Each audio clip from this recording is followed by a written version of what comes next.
Hello and welcome to the final day of Chinese DPC. We are here with you and tiebreakers between RNG and Aster. They played yesterday, but that's not it. They got to play again. And I'm joined here on the panel by Neff and Lizard to talk about the series, talk about the season, talk about the last BO3. The final day, B-Cop. The final countdown. That's the end. Are we going to get DPC 8? No, wow. that was not enough. I believe that was not It was enough. only like a split second. I think Yeah. maybe like 8 seconds of music to Do actually. you know the rules of it? I've dabbled in some DMCA looking rules. Experienced it at all? No. No, of course I've not. never You're been, a very good lad. Yeah. Yeah. I'm a good lad. Yeah. Do I We all do I know look that. British? Is that why I'm a lad? You know, I like your sweater. You don't really look British. We need Nomad here. I'm the for substitute that look. host. So Yeah. You did take the chair, and that chair kind of does make you look a bit British. Yeah. Are you guys sad we're leaving? Like, I'm just so sad that it's almost over. This last day, one more series, and that's it. Everyone has to split. Well, I'm gonna remain, but you guys going your way. Separate Like ways. you have to be sad that you're leaving. Are you really sad Right. that I'm leaving? I mean, I keep talking about anime. And Look, your shirt does not make me feel any remorse or sadness. But overall, yeah, I'm gonna miss having you around. it's been a nice time. Been an excellent friend in our short time that we've known each other. Thank you. You tearing up, Peacup?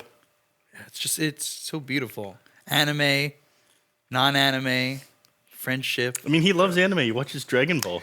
Anyways, Last day and you're gonna out him like that? Dragon Ball is amazing. There's nothing to out, but Okay. I don't consider that on the same level like some.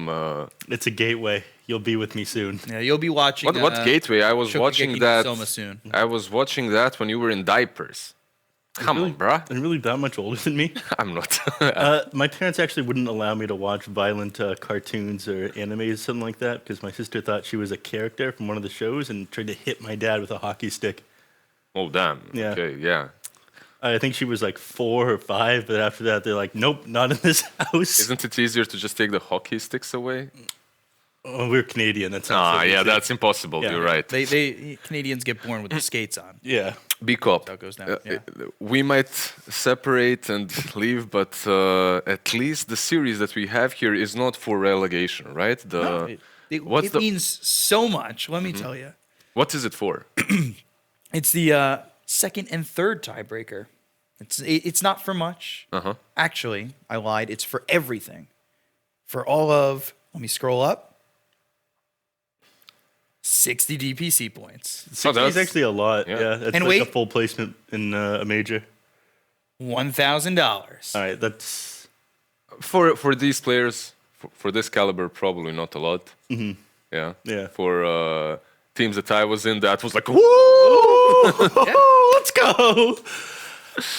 I've tried to play Dota for some money before. It's a lot of stress. It's a lot of pressure. The 60 DPC something. points, like there's 50 that made or broke qualifies Yep. for TI this year. So 60 is actually quite a bit. So there's a lot on the line for the single best of 3. I mean, right now it might not look like much, but when we look back on this later, if these teams just barely manage to make it in, then it will really add up. It can haunt them, right? Yeah. Like you look back and you're feeling like, damn, if I only played a bit better, if I only took that series maybe a little bit more seriously. Like 60 DPC points, Neff is completely right. It's a lot like how be in a the lot. early game in a Dota game, there's that one moment where you mess something up and that was the turning point of the game. Yeah, if I had that one last hit, Yeah. that 150 gold, that would allow me At to least buy with the this Blink Dagger a little bit sooner, earlier. I would have been able to get on top of him at this time before he got his BKB. So you're saying the difference between TI and no TI is going to be 60 points or less? Could happen. All right, somebody clip that. When it's not, send it to Neff. All right, you're gonna be very embarrassed when it is later. Yeah, or send it to me when it is. I'll be embarrassed. I'm down for it. I'm, trying to throw you under the bus today. I was expecting to be the host because I asked Nomad, and Nomad refused to host today after yesterday, of course. And you blurted out, "Oh yes, Neff can take host from me if he can solve my riddles 3." Yeah. And at that point, You haven't I got just past riddle 1. no, not that clever. No. You haven't even got me to say the riddle yet, actually. You refused. That's part of the riddle. Yeah. You just got to get through the riddles, Neff. Nice. Happy to be Lizard here. input. Nice. Yeah, but to get back on track, to talk about the actual Dota, to leave the riddles for in between the games.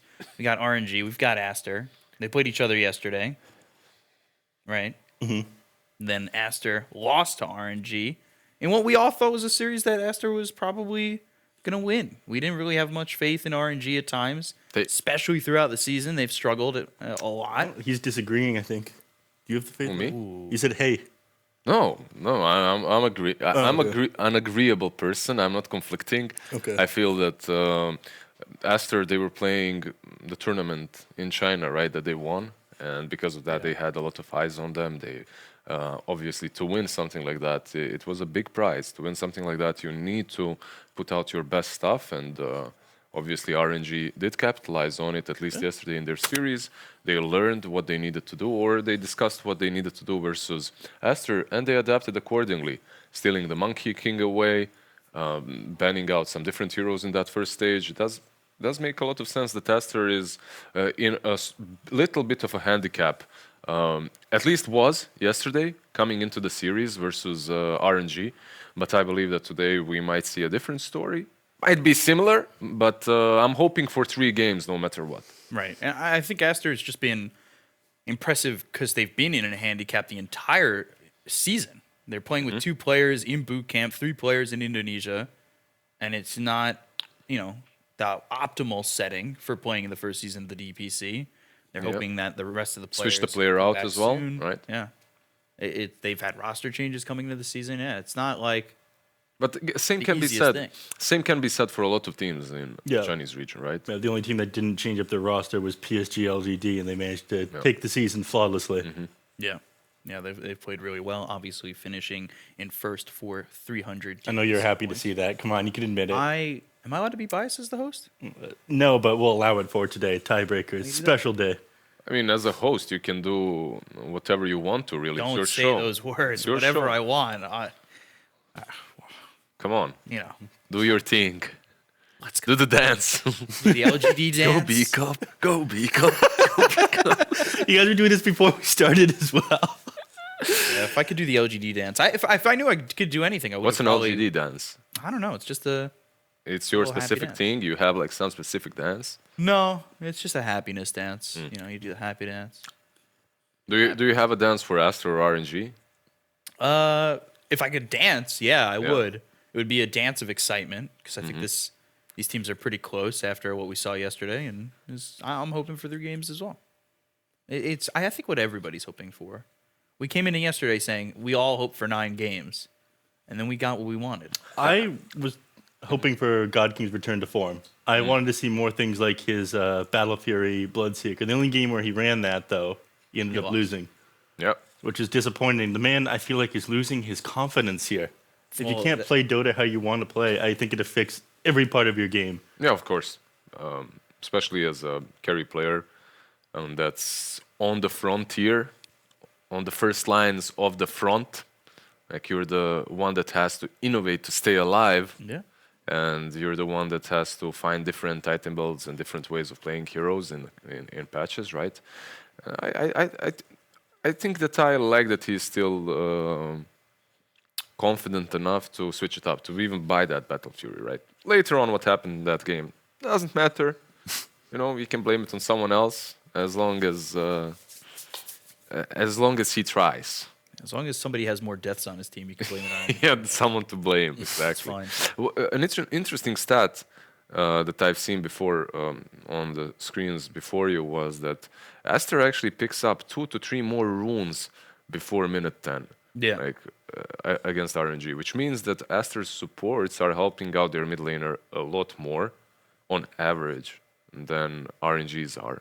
That's a big thing. Like that should make Ori's life overall way easier. And if you guys remember, Ori in the last season, it was Witcher Gaming, right? Yeah. Yeah, in the first 2 seasons, obviously. PYW and DY were literally babysitting that man every single game. No matter what happens to his lane, no matter how hard he loses, is because he had a really bad stint of form in season 1 and 2, which he recovered from, obviously. No matter what would happen on that mid lane in 1v1, the supports would always be there, and I like that Aster is actually recreating the same thing here.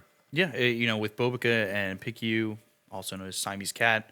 Like that, I don't know if that's the first support duo that really jumps off the paper when you're looking at this division, right? You've got so many guys like Felix and X-Nova, especially X-Nova, who's known for warding, his warding around mid, keeping his mid protected, making those rotations. There was a point where he was playing Witch Doctor all the time, and he would make those rotations over mid and really protect as much as he can. But yeah, Aster recreating that support situation that you have with PYW and DY is very difficult. And you could see that is really a strong duo because someone like Paparazzi, who's now moving up to Division 1, coming out of Division 2, is having a lot of success in the mid. And, yes, you're the mid player. It's a 1v1 lane, theoretically. Maybe not in pubs.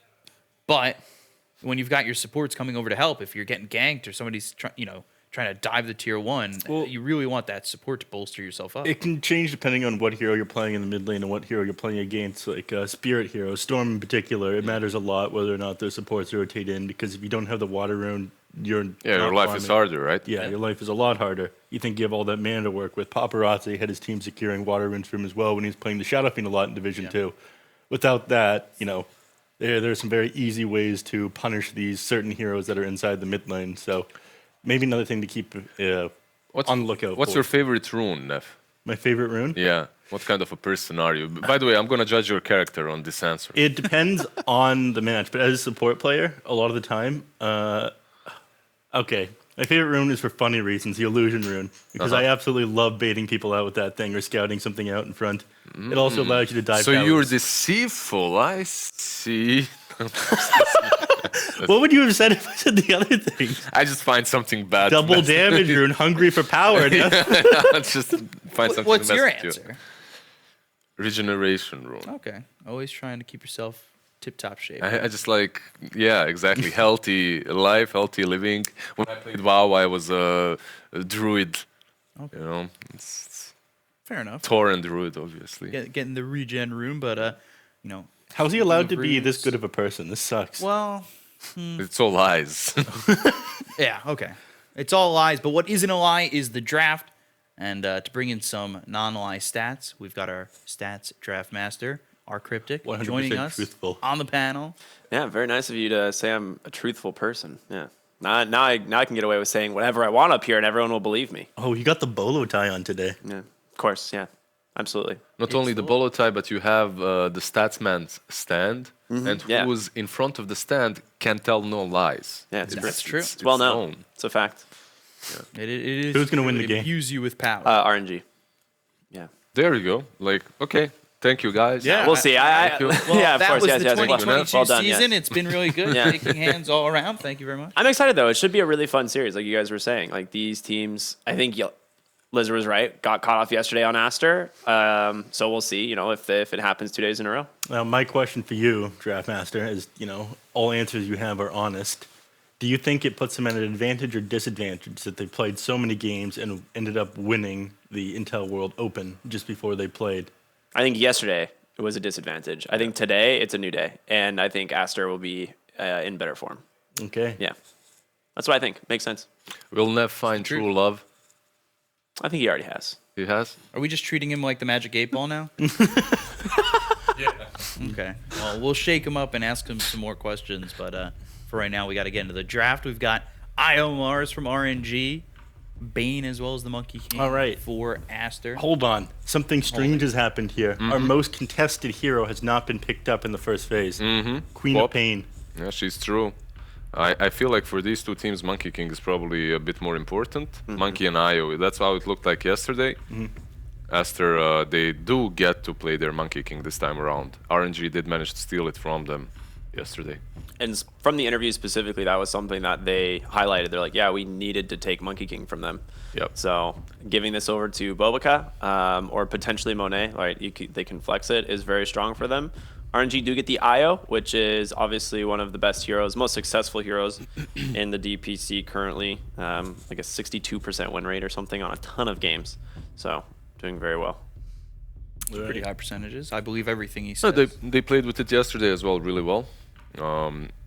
Felix on Io and Aster on Io had good performances. The hero is just difficult to play against. It's a shining ball of light that brings destruction. And this game. regeneration. But much like you. yeah, regeneration is really what's important, of course. So is that also your favorite hero? By the way, region rune, why it's my favorite is because I get crushed on mid, and then I see that region, and I'm like, Lane salvage. Sign of hope. Let's Yo, go. I suddenly won mid lane. Cool. nice. Yeah. And then like game ends and you just type the easy lane. Yeah. Yeah. The enemy, a mid laner, mauling as he crushed you, but it just didn't end up mattering. That's the best part. I did that yesterday. Put in easy lane. We lost, but I got to say easy lane. I got first blood. Did you build Midas all that Ancient matters. Apparition? I did not build Midas Ancient Apparition, but I did play Ancient Apparition both games. I think if this tournament lasted like 2 more weeks, let's say, Troll would become first ban or first pick hero. He Right. definitely found popularity towards the back end. His stonks are rising. Yeah. No, And it was unlike- RNG who were the first teams in the first team in the region that was picking it up. I was thinking that they might pick that here as back the last time Troll was super popular, Razor and Pangolier were normal bans up against him.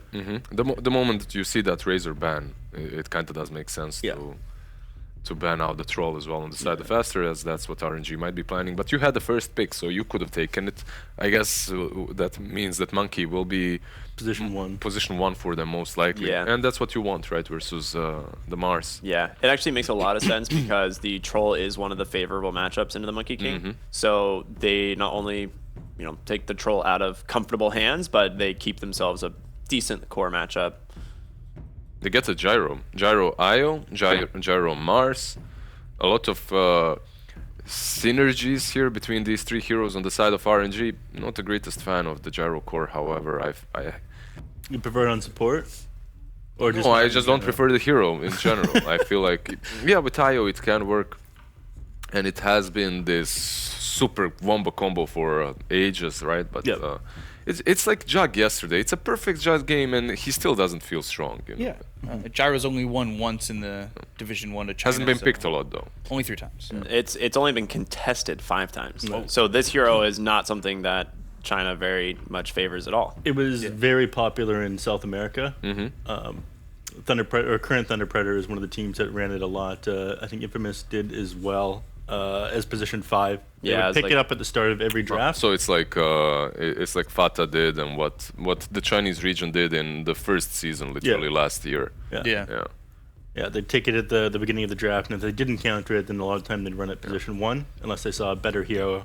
Otherwise, they'd run it position 5. No, the build on 5 was fun for a while. The Tranquil's Veil build and Earn, and you just run around, dish out tons of damage. They get a Shadow Demon as well. Okay, that's a little bit of saves here coming against the Bane as well, right? Yeah, Bane Marana. It's decent against Monkey King too, right? Demonic Purge, very good at dealing with the Jingu Mastery. Yep. Also being able to make space between Monkey King and your allies. Yeah. So a couple of reasons. Do you think that they're lacking at all in damage right now, or do you think there's plenty between Gyro if he's a position 1 and the Mars? Yeah, I feel that they're lacking a true playmaker, someone that goes in first on RNG and damage. So Should Spirit Hero, you're thinking? a Spirit Hero and damage should come secondary, really, for RNG. That's a secondary thing that they should be thinking about, because you do have a Gyro. The main issue that I see for them is this lack of initiation and catch. You have Mars, you have Shadow Demon, but that's never reliable. So No, you need someone to play further up front to scout for information so Mars can get off a good arena. If he's the first one in, then you're catching one person out maybe. And something that's for some Embers, Void Spirits, Storm is already banned out. So. Puck is somebody else they could... I would love Puck as well, not bad, versus all these 3 heroes. Void Spirit gets picked up, And they'll probably ban out some Spirit Heroes next year in order to... Ember for sure will be removed. It is one of the favorable matchups into the Void Spirit, and it's a pretty good Ember game as well. So Puck and Ember probably, yeah, right? Like those would be like those got to be the 2 on the top of my head as well. From Aster, those 2 from RNG, they ban out first the OD, who would be pretty damn good with the Mirana. Suddenly you would have multiple lanes to set up the arrow on, right? It's a strong lane as well. But even, there goes the Ember first. But from Aster, I would love to see some utility-based offlaner here, maybe some extra stun as well. Pango's already banned, which is what we see is a lot of times one of the best heroes at dealing with the Mars arena. So you don't have that option. You could, I mean, we've seen Centaur a couple times. Into Mars, it's kind of difficult. Into Mars, it is difficult.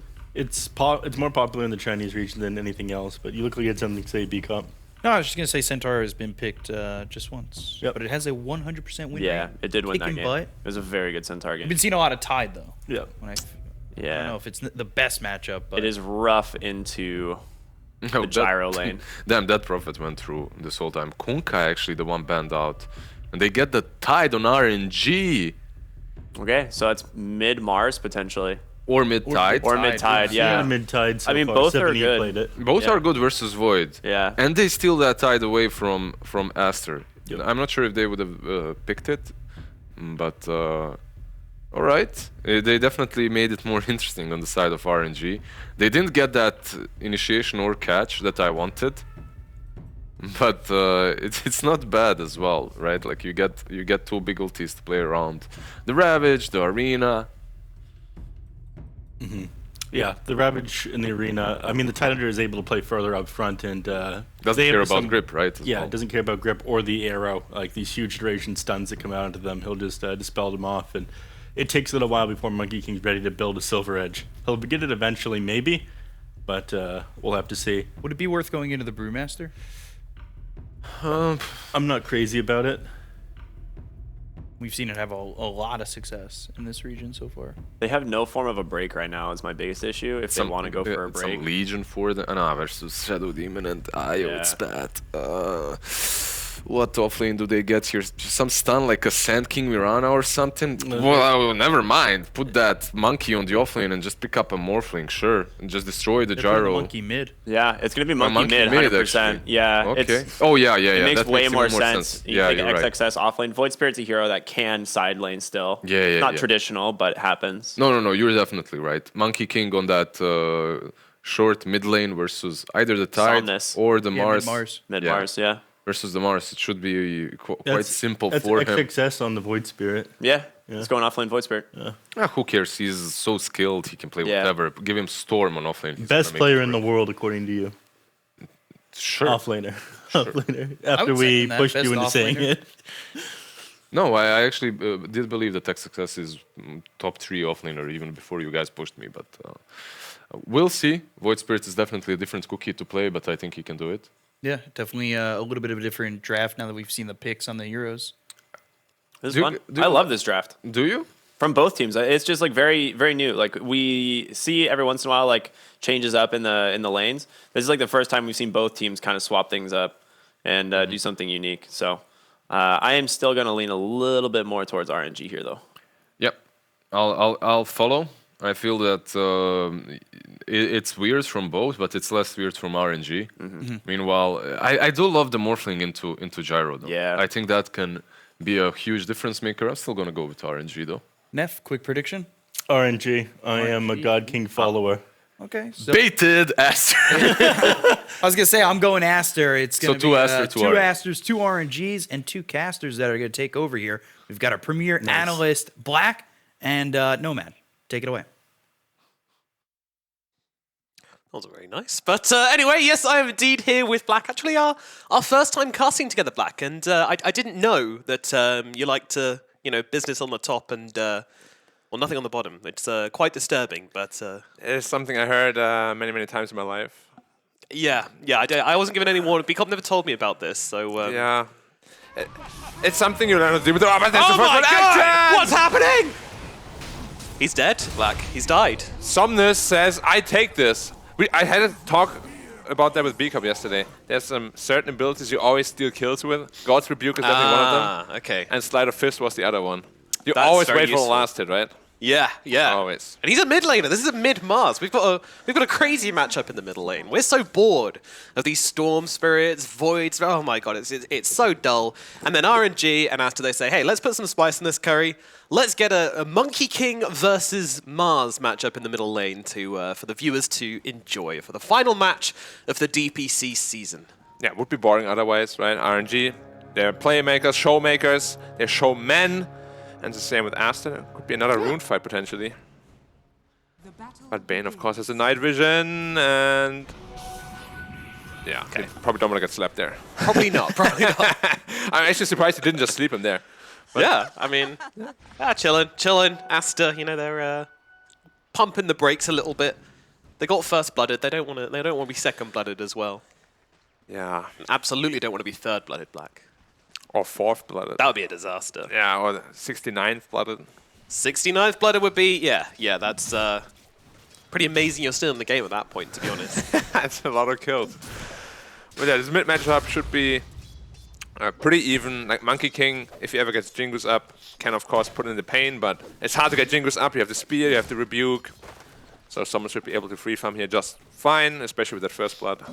Yeah, kind of similar to the Razor matchup with Mars as well, right? He can just kind of push them away whenever it gets a little hairy. Yeah, and the sad part is Monkey King almost has the same attack range too. Oh, as very Razor. Cool. Yeah, very balanced hero. He has got a very big stick, so you know it's understandable. Have you ever read the novel of the Monkey King? I did, yeah. Some interesting stuff in there for sure. One of the Jingu Bang. Yeah. As we call it in Chinese, what is it called? The Monkey King bar, yeah. Ah, yes. Yeah. Are we talking about the Valve comic or something more cultural here? It's actually a Chinese novel. Oh, I see. No, I haven't read that. Yeah, that's where the hero originates from. Ah, I see. I thought we were talking about the Monkey King comic. So I have not clearly we're on different intellectual levels here, Black. I haven't even read that one. Oh no. But yeah, who are you going to? You got Aster or RNG? You know, I'm gonna go RNG. I think RNG got this first game. It just feels like it makes more sense to me. Maybe I'm a pleb and I just can't. My brain can't process these Aster heroes. But it's definitely a bit wilder. Like, it's a lot easier to play RNG's lineup. Let's put it that way. But if the Morphling gets really big, you know, that's the way out. You get the free flag cannon as a Morphling is always very dangerous. Yeah. No, definitely good Morphling game, and you know this hero, he's like what top 5 or something, top 10 picks, definitely like the top carry pick in the China region. Meanwhile, the other regions just don't care about it. He's really low down the rankings in the other regions, so definitely a regional speciality. Yeah, when it was first picked, like every game, pretty much, I was like, oh, nothing. Okay, some big hype. Giving him the Jingle for free. Okay, yeah, just throwing all his kit at Ori, and Ori's like, oh, all right. I'm just gonna heal up now, and is he gonna do it? He's not doing it. Yeah, I didn't boundless. It's alright. You know, Ori plays with his prey. So there's a tango. He's gonna be just fine. Why is Morphling so popular here? I don't even know myself. I don't know. It feels like they kind of just fight with each other. Oh, look at these! Look at this! Oh, he blocked it. Felix. The Ancients blocked the big camp. That is unbelievable. I think he's gonna get replaced probably after this match. You can't even stack 2 camps at once, Felix. Come on. This is an important match, Felix. Boboka off the mark. Yeah. If there was Sync Q, as we said, Orb of Venom, you can't miss the arrow anymore. Yeah, but he doesn't have one, so... The Orb of Venom is missing. He's missing that. No setup for him. It's a novice mistake, honestly. Yeah. Both post 4 players really need to step it up here. Definitely. There's too much on the line to be making these kinds of mistakes, Black. Yeah, it is. I'm sure they're just warming up, though. It's still bright and early. Not that early, but it's still bright. Game of time, yeah. Basically breakfast time for them. Yeah. Us. Yeah, really Us real gamers. gamers. Yeah. True. Despite being waking up at like 5 AM every morning.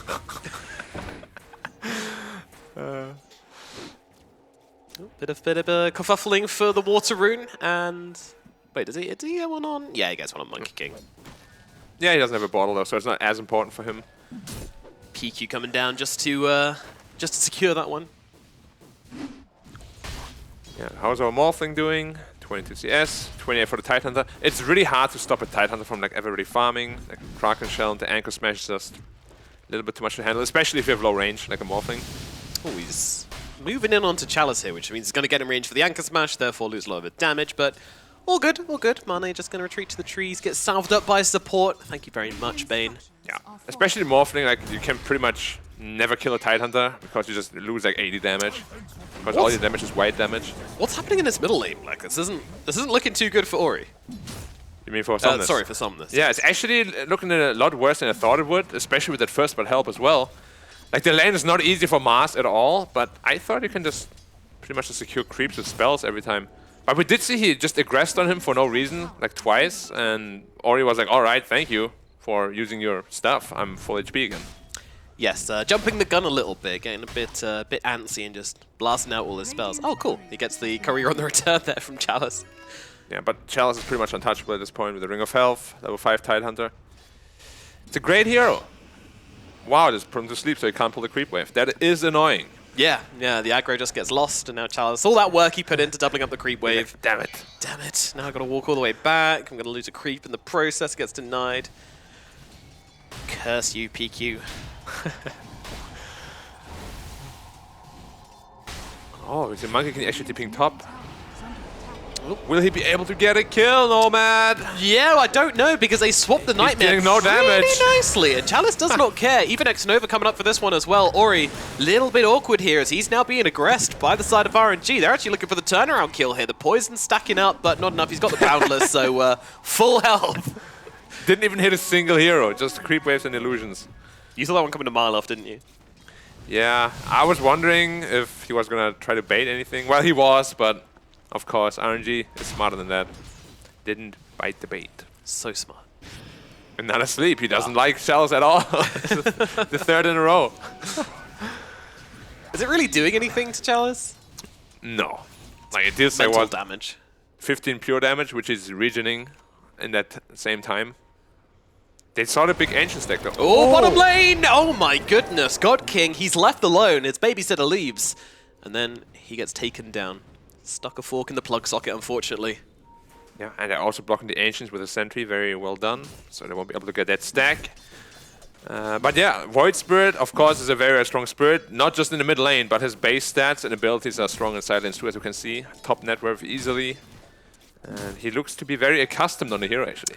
Indeed, indeed. He's having a whale of a time down in the bottom lane. Enjoying life, especially after that kill onto God King, which is going to put him a little bit behind the Morphling. Could be the start of something bigger, but for now, just a small advantage for the Morph up at top. Yeah, you got to be really careful when you play this Morphling into Gyrocopter matchup.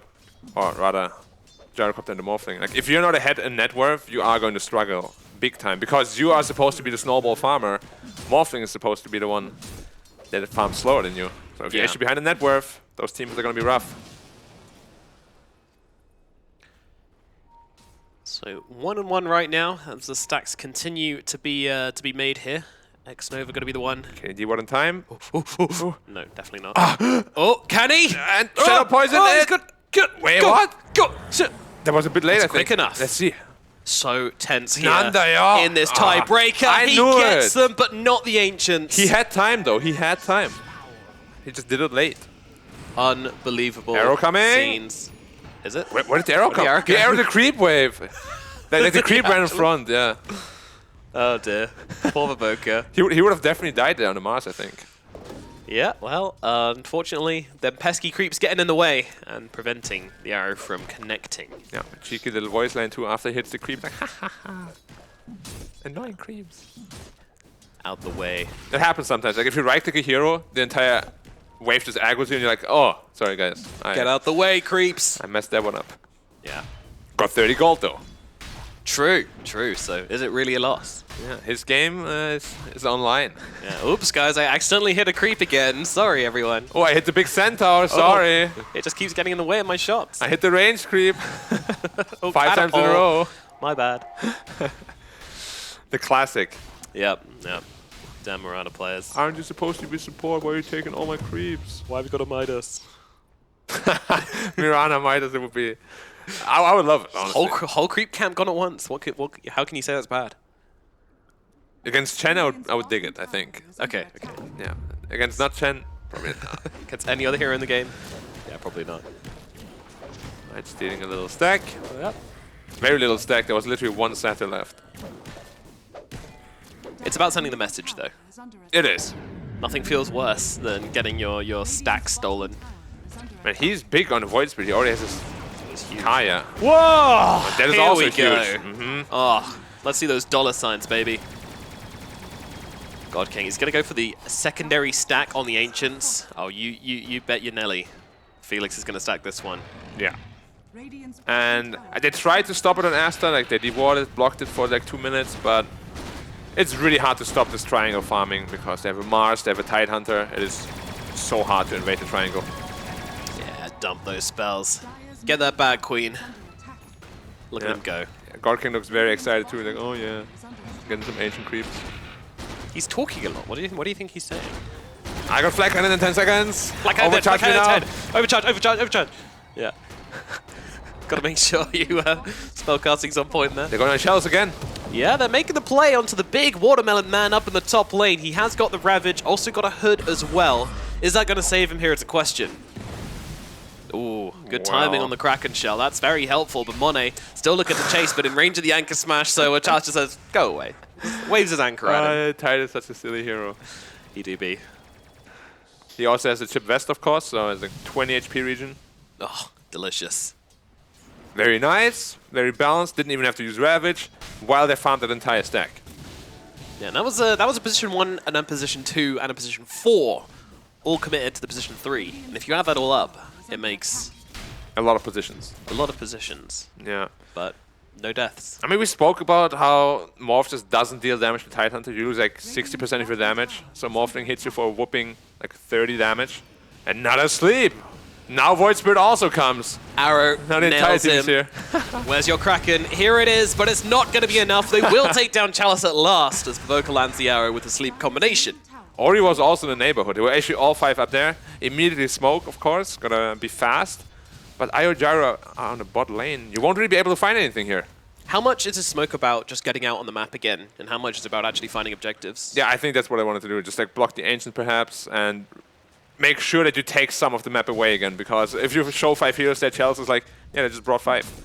Summoners gets actually caught? No way! They're going for this. Nova with a great sleep in here. Is it going to be enough, though? They won't be able to save the Mars, but they are doing a lot of damage in response. They reload in. The right gyrocopter doing a lot of work in the backlines here. They're moving across to Ori. Ori, he's got to leave, but I'm not sure he can. He's going to lose his life as well. My goodness, just in the blink of an eye, 3 heroes dead on the side of Aster. Yeah, we're doubting it for a second, but it makes so much sense actually, because we just spoke about the overwhelming team fight. Gets the Master Arena on 3, Tide TPs in a little bit later. Sure, you die, but you take 3 with you. Just super worth for them. Very, very nicely done. Yeah, using those big ultimates to stall out for the relocate to come through. And there's nothing Aster can do about that. Yeah, there's no way he didn't know they're coming for him, right? Like, there was definitely a bait. Yeah, 100%. Like, Nova was there just to save him with the disruption as well, which was really, really key in this. He would have been dead a long time ago. he actually hit an arrow after the disruption, like, past 2 illusions, it just hit on the back and it was an insane arrow. Otherwise, he wouldn't even have died on some of this. My god. Well, Boca cleaning up. We actually have a fight going on up in the top lane right now as we've lost Somnus once again here, going a little bit too deep here into the tower. Looks like they were following up on a spear, but getting a bit too greedy. Nova comes in with the disruption, trying to buy God King the space he needs to get out from this one. Aster, though, they are chasing, they are hungry. Chalice just trying to chase them back here, but Boca will not finish the job, so instead they'll look over towards Nova. Nova to fall to XXS as he gets himself the double. At least they did save the gyrocopter, but Mars dying again, like as a mid-Mars, you are really conscious about your net worth. You want to be able to go into those damage items, and right now he is, well, he's not the lowest, or he's even lower than him. Both our mid laners are pretty damn poor. Interesting. It started out so well for him too. Imagine both heroes losing mid. Yeah, no winner there. No winners. Supports are the real winners. But yeah, both these heroes, they don't have, I mean, Mars does have good creep wave clear, but if you're just fighting all the time and dying while doing it, your net worth is going to be suffering. He's going to be close to a Blink Dagger, but as a mid-Mars, Blink Dagger isn't really the first item that you want to go for. Like you like really? those BKBs, sometimes even a Desolator first just to accelerate your game. Okay. But if it's this bad, then you gotta do it. Yeah, you can't wait too long for that initiation. Also, I think when you're playing with the Io Gyro, right, you want to, or as I like to say, the Io Copter, Yeah, the Iocopter. you want that set up. I also think that, I mean, they definitely spoke about it, because otherwise Chalice would have just gone for the Blink Dagger. But someone's probably like, yeah, my game's not the greatest, I'm gonna go for that Blink. You go your Aghanim Scepter, sir. Yep, makes sense. And the Axe is going to feel super nice with a flat cannon coming through. Oh yeah, for sure. God's Rebuke on top of that as well. Mwah! That is a chef's kiss from me. It's gonna be a lot of damage. Did someone just pick up his Blink? I know he bought it, I don't know if he... If it's here yet. See, is a courier coming? I don't see a courier coming. Maybe it's already on him. here. Yeah. And that's why they're going for this tower. And XS is like, yeah, I don't want anything to do with that. I actually don't know if you're asked how you fight into this Ravage and Arena. It is so difficult. Those are very scary spells. Yeah. I think might want to purchase some BKBs perhaps. Yeah, your Morph needs to be a lot bigger than he is right now to be able to fight that. You want to play the pick-off game, but not on the Tidehunter, because you can't pick him off. How much of this game has Chalice spent asleep? Oh, bottom lane, they've found the initiation. They've got the Monkey King with that Blink Dagger. Ori trying to turn around, but there's nothing he can do here. He's just going to end up going down, but who to? Felix gets a kill.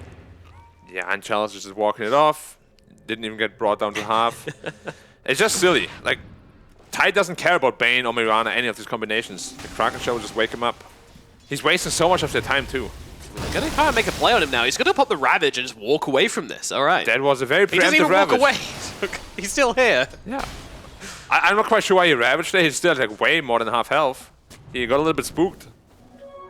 I mean, Chalice really does like to Ravage. Like, he is the most liberal Ravage user of them all. I'm pretty sure he has it on autocast. Would have been funny if he just like RS. Oh, smoking the triangle. Just a tad late. They saw him under the ward, but Gyrocopter farms these camps way too fast now. And Gosh darn it, we missed the bus. and now there's a Tidehunter in front of the tower again. Yeah, but no Ravage, so Aster are feeling like they've got an opportunity to do something here. They're going to try and make a play for the tier 1 tower, whilst the Void Spirit, it doesn't find anything. Yeah, we're looking for X-Nova to spam some Shadow Poison. But yeah, if you use a Ravage deliberately like this, it's a problem sometimes, because you can't fight right now. Like, you need that Ravage. Arena alone isn't enough. Indubitably. However, they do make the trade at least. Bottom tower's going to go down for the middle one. Ah, Somnus looking fly in his jacket once again. Look at that boy. Yeah, the jacket is really cool. And King rocking the sweater. Yeah, nice cut, nice shade of blue, I would say. Very calming. You invade our triangle, we'll just take yours. A trade deal of sorts. Now Aster, I mean, there's quite a few heroes up here at top, and actually XXS is going to start going on to. He's doing a lot of damage to Somnus here, but obviously can't stick around as the reload's coming through, and XXS might actually be the one in trouble. He's used all of his kits to try and kill Somnus here, and now it's just going to go down a little bit awkward there as they're going to pick up the secondary kill onto PQ. Yeah, like we spoke about that they need to make pickoffs happen, and they almost did, but like he can't do it alone. They need some more heroes there. If there's a Mirana there or a Monkey King, anyone, they'll get that kill no problem, but instead they get turned around on. But I really this game is really not going well for Aster. It's not. Yeah, got Ravage coming off cooldown soon. They can even threaten Roshan after that. Once you have Ravage in Arena off cooldown, I don't know how you even fight at Roshan. You got the Monkey King Arena, but he has no Maelstrom, he has no real damage item. Like, you're not afraid of him. Yeah, I mean, it's kind of like the trade-up, right? What would you rather have on your team, a poor Mars or a poor Monkey King? Definitely a poor Mars. Definitely a poor Mars. Any day of the week. And he's not even poor anymore. Like, he's on halfway through his Desolator already. Once that's up, together with the AoE Gush, there's going to be a lot of minus armor, especially with the Flag Cannon coming through as well. These heroes are going to be like butter in the microwave. Yeah, but BKB now down on Monkey King. That could potentially be... not really, though, because you have the Shadow Demon, who's going to purge you, then you don't get your Jingu charges anyway. Yep. It's going to be a very, very tough fight around the Roche Pit soon. I put butter in my microwave this morning. It was too hard to butter it, so I put it in the microwave, then I forgot about it, and now I've melted all my butter. All of it. All of it, yeah. So I might have to go back to the supermarket again I know, to get I more know. butter. Can you just put it back in the fridge or freezer and it I don't know. solidifies again? I It would look pretty guess- yucky, though. Yeah, it might be a bit weird. Heated and then cooled and then heated and then cooled. Kind of looks like a puddle, too, probably. Yeah. Oh, quick fingers. It's out of there. Okay, was That it was quick so fingers quick. from Somnus or slow fingers from Aster? You choose. I'll go with the quick fingers from Somnus, Okay. because that was quick fingers. So you're the glass half full guy. Oh, Okay. definitely, Okay. definitely. Yep. Glass half full, tank half full. Radiant are scanning. Well, it's honestly not a whole lot happening because Aster, they do have to dodge all the fights, and RNG knows that Aster can't really take the Roshan, so they can easily play around on the bottom area. He actually has Axe already. Very rich on the that's Tidehunter. so rich. Same farm as Morph almost. And Morph is 3k behind the Gyrocopter. Like, that's the Nephilim that we want to see when you play Gyro against Morph. You really need to be ahead by at least that much. Yeah, and you can't even accuse Chalice of being greedy this game. Like, he has spent 90% of his game on the enemy side of the map just walking at lanes. Yeah. He's taken the enemy farm, which is why they're so poor now on the Void Spirit as well as Monkey King. They need some fights happening because they bought BKB first on Monkey. The only way you get money in this game is through fighting. Yep. They smoke up, but they just constantly dodge them. I think it's the third smoke that yields no results. Ori committing onto Xnova here. Xnova does just turn around He's with alone. the disruption, and they're TPing in. They're going to reload across here. BKB, Wukong's command is out, but they're just going to fight into it, so he TPs away. Chalice drops a Ravage here. They don't dodge it on the Void Spirit. All spells off cooldown. I don't know. Yeah, he used his W previously, and... Oh, they have no dust! All right. Easy escape. Oh, Greedy course. Nightmare as well. Actually, no. If there's an arrow follow-up... Let's see. Baboka, it's slow, and it's just going to catch illusion. So Yeah. This time he can't make the trick happen. no, can't get the arrow round the back kind of maneuver. That looked so sick. Did you see that? Like, Yeah, it literally sick. landed in the back of Mars. And the illusions were like, Doesn't I was really supposed make to take sense it. because the pointy bit of the arrow was already past him, so he technically kind of spawned. But I guess if you spawned with a pole of an arrow in you, then it would still hurt. it would be pretty so. painful. Yeah, Yeah. so maybe it does make sense. Sorry, go ahead. I was just going to say astrophysical physics is not my strong suit. Yeah, same. Like, I was... what was your strong suit in school? Which subject? Or subjects? Probably biology. Oh, it's very good at biology. Biology. Yeah. I was good at... what was I? Was I good at Sports. anything? I was good at sports. And English, because obviously I was at a German school. Lots of English through games.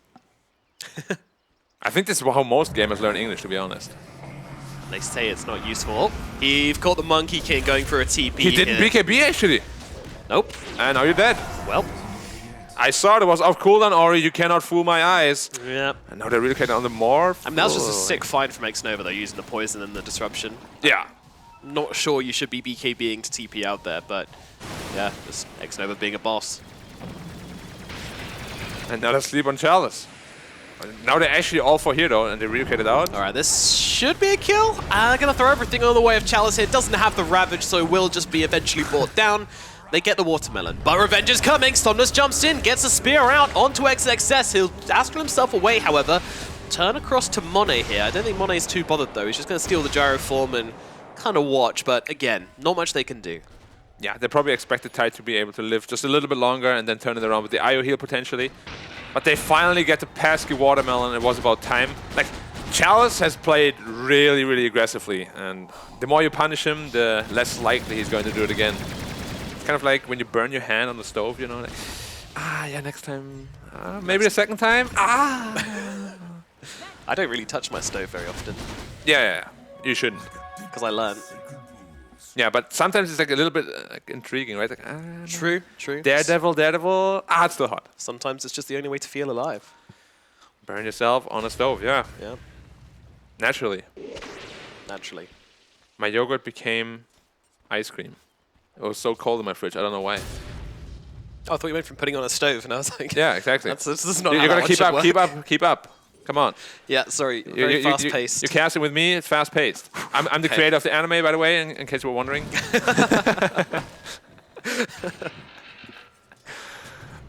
Yeah, all 5 top. That's potential. Yeah, shotgun that Gyrocopter. He has Show a more satanic form on Gyro. Oh my god. He's so big. He's a big boy. He didn't shift up. He's not He didn't shift shifting. up. He's not shift. Oh, the spear! Did the spear throw him out of the Ravage? Somnus, you agent!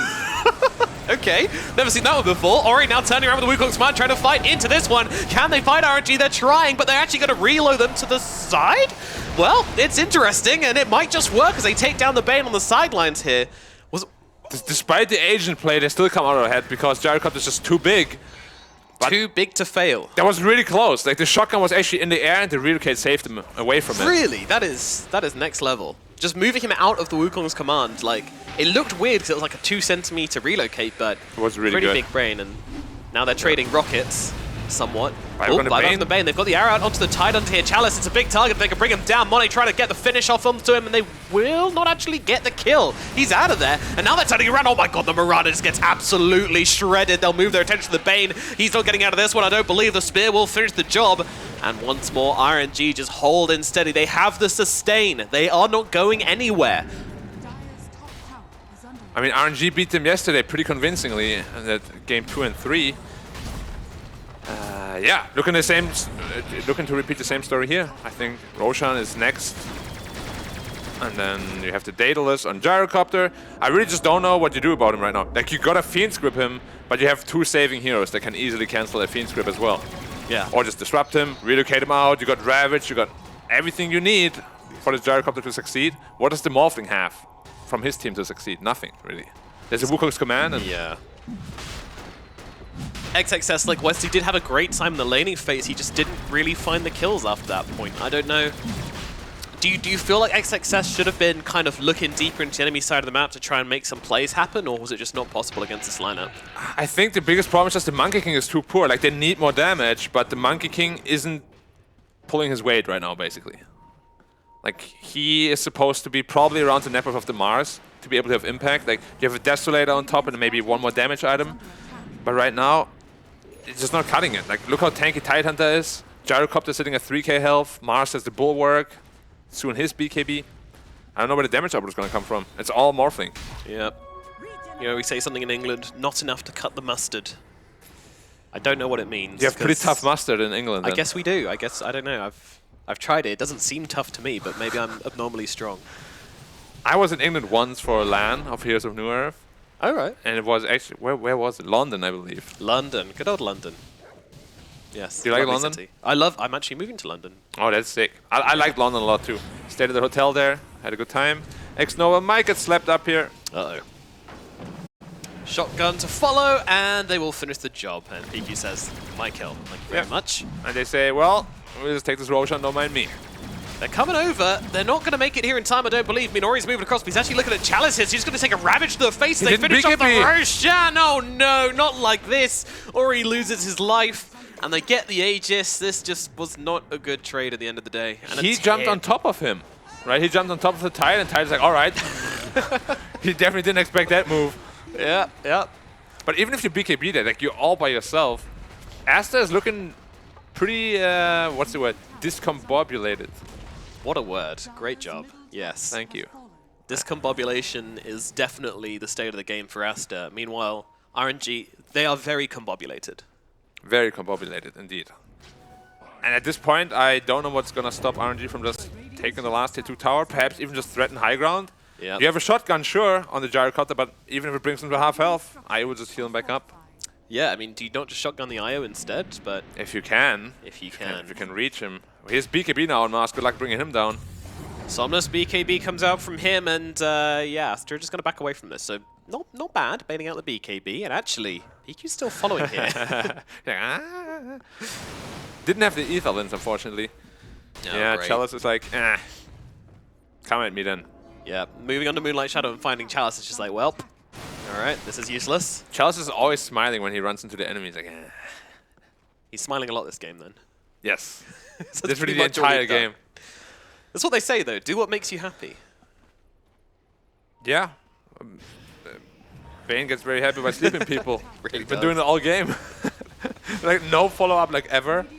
He's just like, good night. Good night, bye. See you next time. Fun hero. It is. To be honest, I don't even mind playing against Bane so much. Because when I get slept or something, you know, sometimes, you know when you got like an itch or something, and you're like, oh, I can't itch, and then you get slept, you're like, ah. And then you there get we go. arrowed, so I got 12 seconds, okay. Yeah, yeah, exactly. We get Reaper Scythe, and then you can, you know, Ooh. Okay. okay. Just leaped over the arena, no worries. Leaping away from all your problems. But this is a problem you can't leap away from, unfortunately. A Gyrocopter on your high ground, pushing away at your buildings. And this tier 3 is already gone. RNG are looking for the first lane of barracks here. Ori's going to jump in, pop down the Wukong's command. Once again, holding off the BKB for now as they jump in the backlines. Mono looking to try and find the IO, but the disruption comes through to try and save his life. And now the Ravage to follow up as well. Oh, RNG, they are playing these fights absolutely beautifully as they take down Monet. Monet, no buyback. GG. GGs are out, and that is going to be game number 1. Yeah, that was unfortunately a pretty... not the greatest showing of Aster, let's put it that way. Like, if you put Monkey King middle, you really gotta make sure that you keep the pace of the game high and you find kills left and right. Because you saw, like, Monkey King is not a hero that really farms fast. He fell behind so far that ultimately against those two saving supports and the Tidehunter, even the Mars, they just had no damage to go through. The last teamfight looked so sad. Yeah. Like, It didn't really Morphling look went like a in. team fight, did it? Yeah, more like skirmish. I don't know. It's like I really don't know what Aster could have done after that mid game, because they were just too poor. Had no net worth on their Monkey King, who was supposed to be the biggest damage source until Morphling comes online. But Yeah. he never came online on Monkey King. What do? Don't put Monkey King in the middle. Very Don't put risky. Monkey King middle. No, indeed. I mean, he had a good lane as well for the start, but then one death and he just kind of petered out and felt like a wet dishcloth, not really doing anything. Yeah, feels like they spent half the game just trying to kill Chalice, and the rest of the team just farmed. Yeah, it really did. And they weren't even stopping Chalice from doing anything. Chalice was just like, oh, I've been slept for a minute. I'm just going to farm another camp. Oh, they're trying to set up on me. I'm just going to farm another camp. Nothing really stopped him. So there you Rough go. one. Rough one indeed, but hopefully game number 2 will be a little bit better. Let's find out and throw it over to our panel to break down this game a little bit further. Over to you, B-Cop and the boys.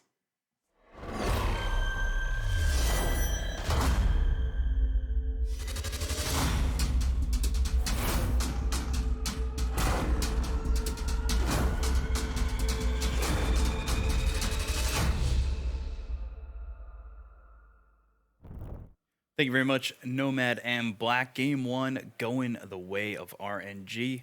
Joined by the boys, as Nomad called them, Neff, Lizard. Guys, it was a one-sided affair.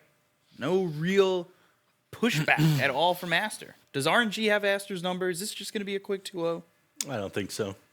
Maybe. If the drafts are similar, it could happen. You feel like that was the biggest issue after you claimed to have baited us, and then No, I mean, I'm just making it interesting on the panel. It's kind of, boring when everyone goes for the same team.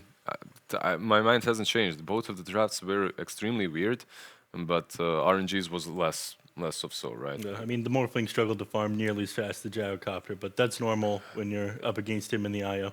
It's like you get this Mars on mid lane or Tide on mid lane versus Monkey, and yeah, he might do all right on Monkey King in the laning stage. He might, doesn't have to. But what you do afterwards is much easier on these heroes that are like Tide or Mars. Hell, that's the reason they're picked all the time on playmaking positions such as offlane, right? Yeah. It's just much easier to execute and play that mid game than it is for a Monkey King. And I also feel that if there's a hero that you don't play a lot, it's way easier to do it on a Tidehunter than on a Monkey, Yeah. right? Yeah, definitely. Neff, is there anything you think you want to see differently from Aster to make this a 1-1?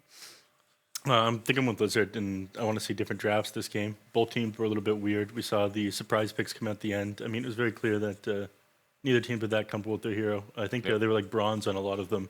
Yeah. That's a good indication. Yeah. Yeah, I was going over some. I mean, I know it's not like that good of a way to judge how many games somebody's played, but I was going over some replays with one of my friends, and one thing that I kept highlighting in some of these games that people were making mistakes in was the fact that they were bronze in some of these heroes, just hadn't played enough games, and I don't know. I feel like in current age of Dota, you need like 500 plus games on anything until you finally not on anything, but maybe I guess like it 20 depends. games It or so. depends how talented you are Yeah. as well. I really feel that I felt the same way. Like I had the same literal idea. For me, my whole life was like, okay, let me spam this hero 500 times, and then I'll become so good at it that I'll just pick it all the time, and it kind of works. And then you see someone that just plays a hero 100 times and he's better at you, like five times less, and he's still better than you. It comes down to a little bit of that talent as well. Yeah. The young blood in the scene is definitely proving that. So you're telling me everything to indicate what a good player is their Dota plus metal on their hero. Taking what I said out of context, but sure, just put a Herald Grandmaster Techies in the game. I'm sure he'll just win every game, right? Yeah. That's what Yeah. it said. None of these people here are Grandmaster in the game. He's- It's he easy was- as that. He was expecting some ancient version Yeah. connotation there, but you're not gonna get it, big cop. You're the host. It doesn't matter what you play. You don't even have to play at this point, right? I guess. I guess yesterday was my last game of Dota. You won. You won won. versus Immortals. Yeah. That's something that not a lot of people can brag about. Yeah, in insert X metal bracket here. Yeah, I'm just not gonna Yeah. name the bracket. Don't oust me, That's please. redacted. Not gonna. Yeah, it's redacted exactly. I will say it doesn't start with an Classified H and it information. doesn't start with a C, so we're good. You guys need like very high C and DPC clearance before you get that kind of information. it's You have the clearance? out of my pay level, right? Yeah. Like out of my clearance zone. No, Can't share that. yeah, our badges are only level 7. We need like Exactly. level 9, 10. 11 badges. even. Yeah, maybe even 11. Gets us up onto the top floor Yeah.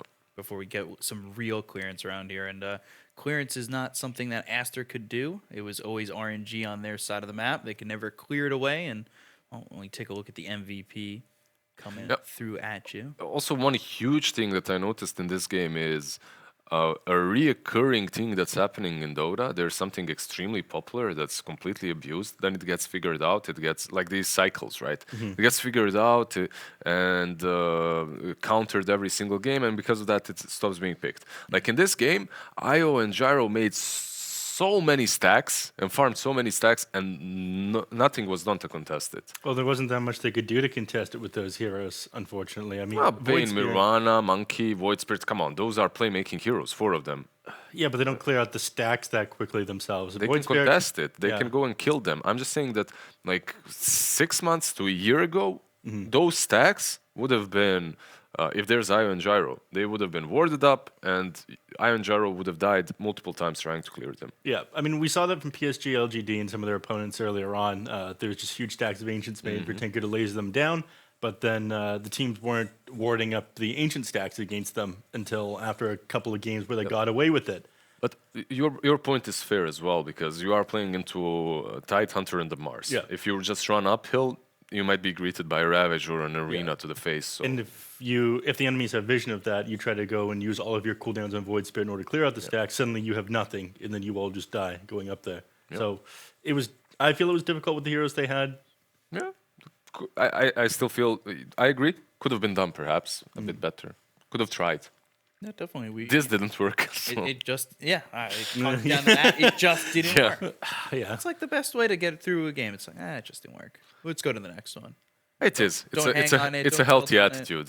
Yeah. A region before the games and go in it again. If you're at the start of the season, I feel like it's a lot easier for you to go into a game and single out one mistake, run the exact same lineup, except do one thing differently.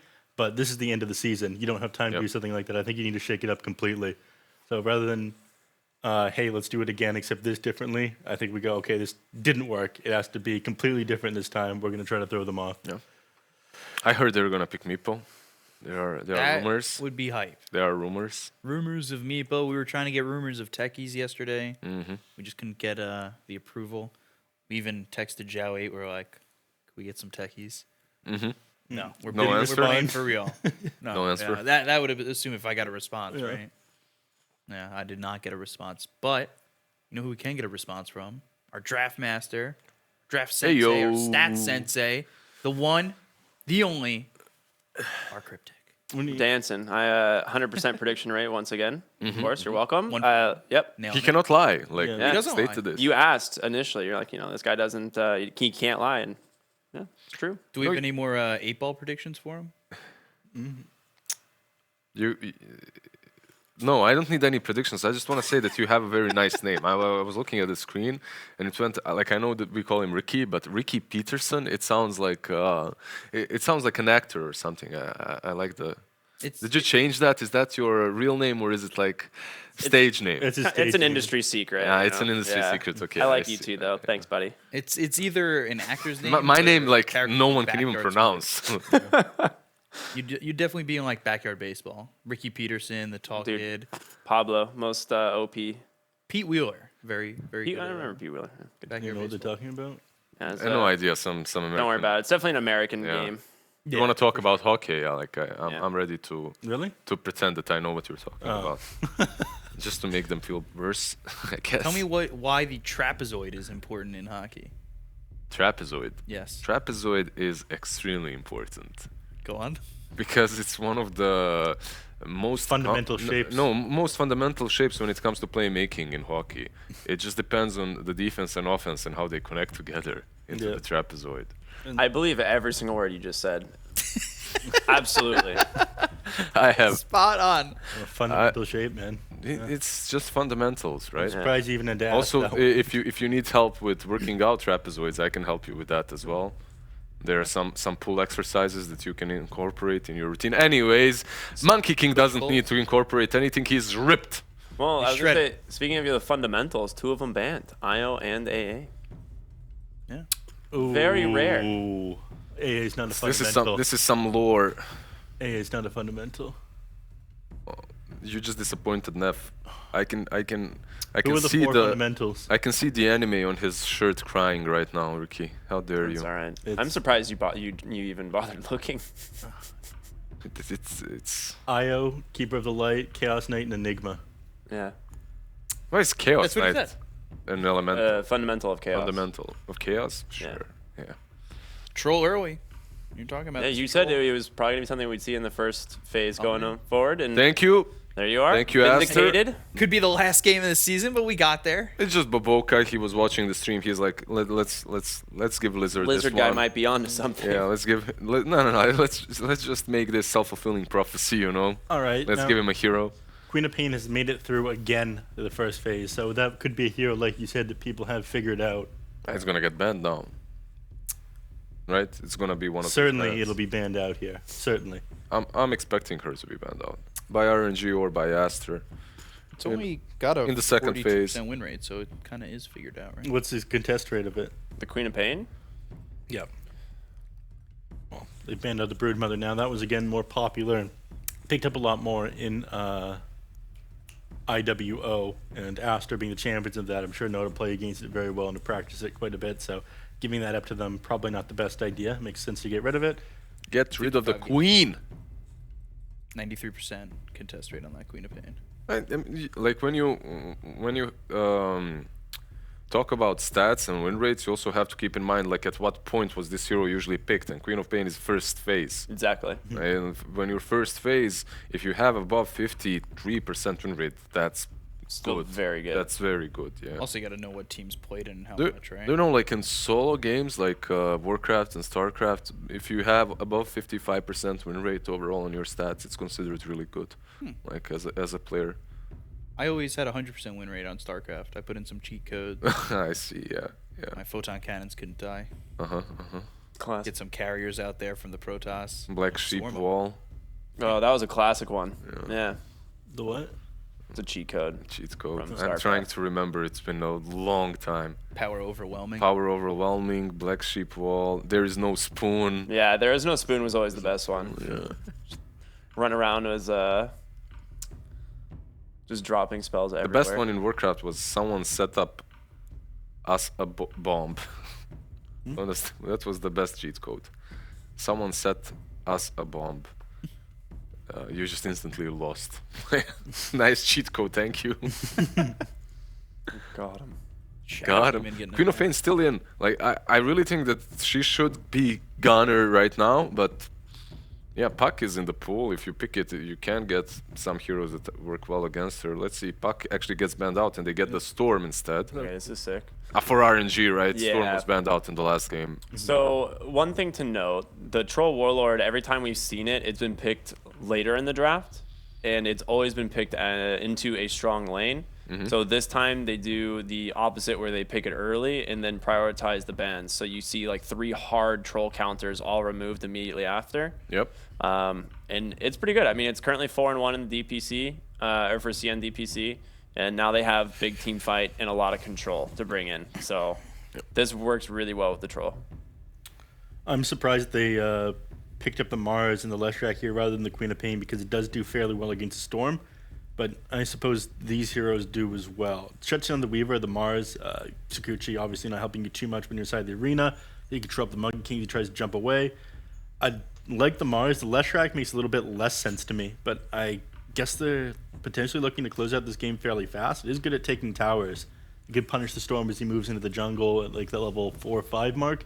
Yeah, Do a lot to the tier 1. Flash is still good. Like the hero isn't as contested as he used to be, but it still gives you that objective taking capability, something that they severely lacked in that last game. They couldn't play the game really early on, so maybe overcompensating a little bit, but you do have a lot of, like Ricky said, and stats, just like stats man don't lie. The team fight will be overwhelming from Aster. I like that. You also get something to damage the Monkey King in Wukong's command as well, right? All the AoE damage, same goes for Weaver. It's solid. Can see it work. Yep, magic damage as well. And follow up with the Death Prophet. For a while, I felt like Death Prophet was just like an extremely weak version of the Leshrac, but I guess you have more survivability with the DP. People got very good at bursting down Leshrac. Unless you have a save for the Lesh, I think it's not amazing. That's something that they're lacking at the moment. Yep. And for DP, this could be what, your offlane DP, your 5 DP for RNG? It can be either. Yeah. Yep. And I think they're actually leaning towards it being a 5 based on the Bloodseeker ban.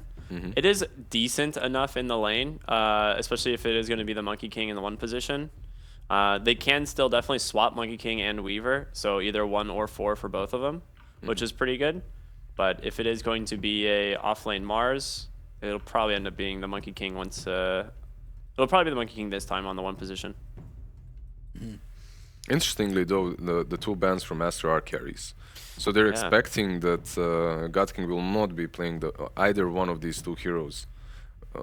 They're expecting last pick carry, which would make for an awkward, I don't know, Troll 4 DP offlane, most likely, and Weaver 5.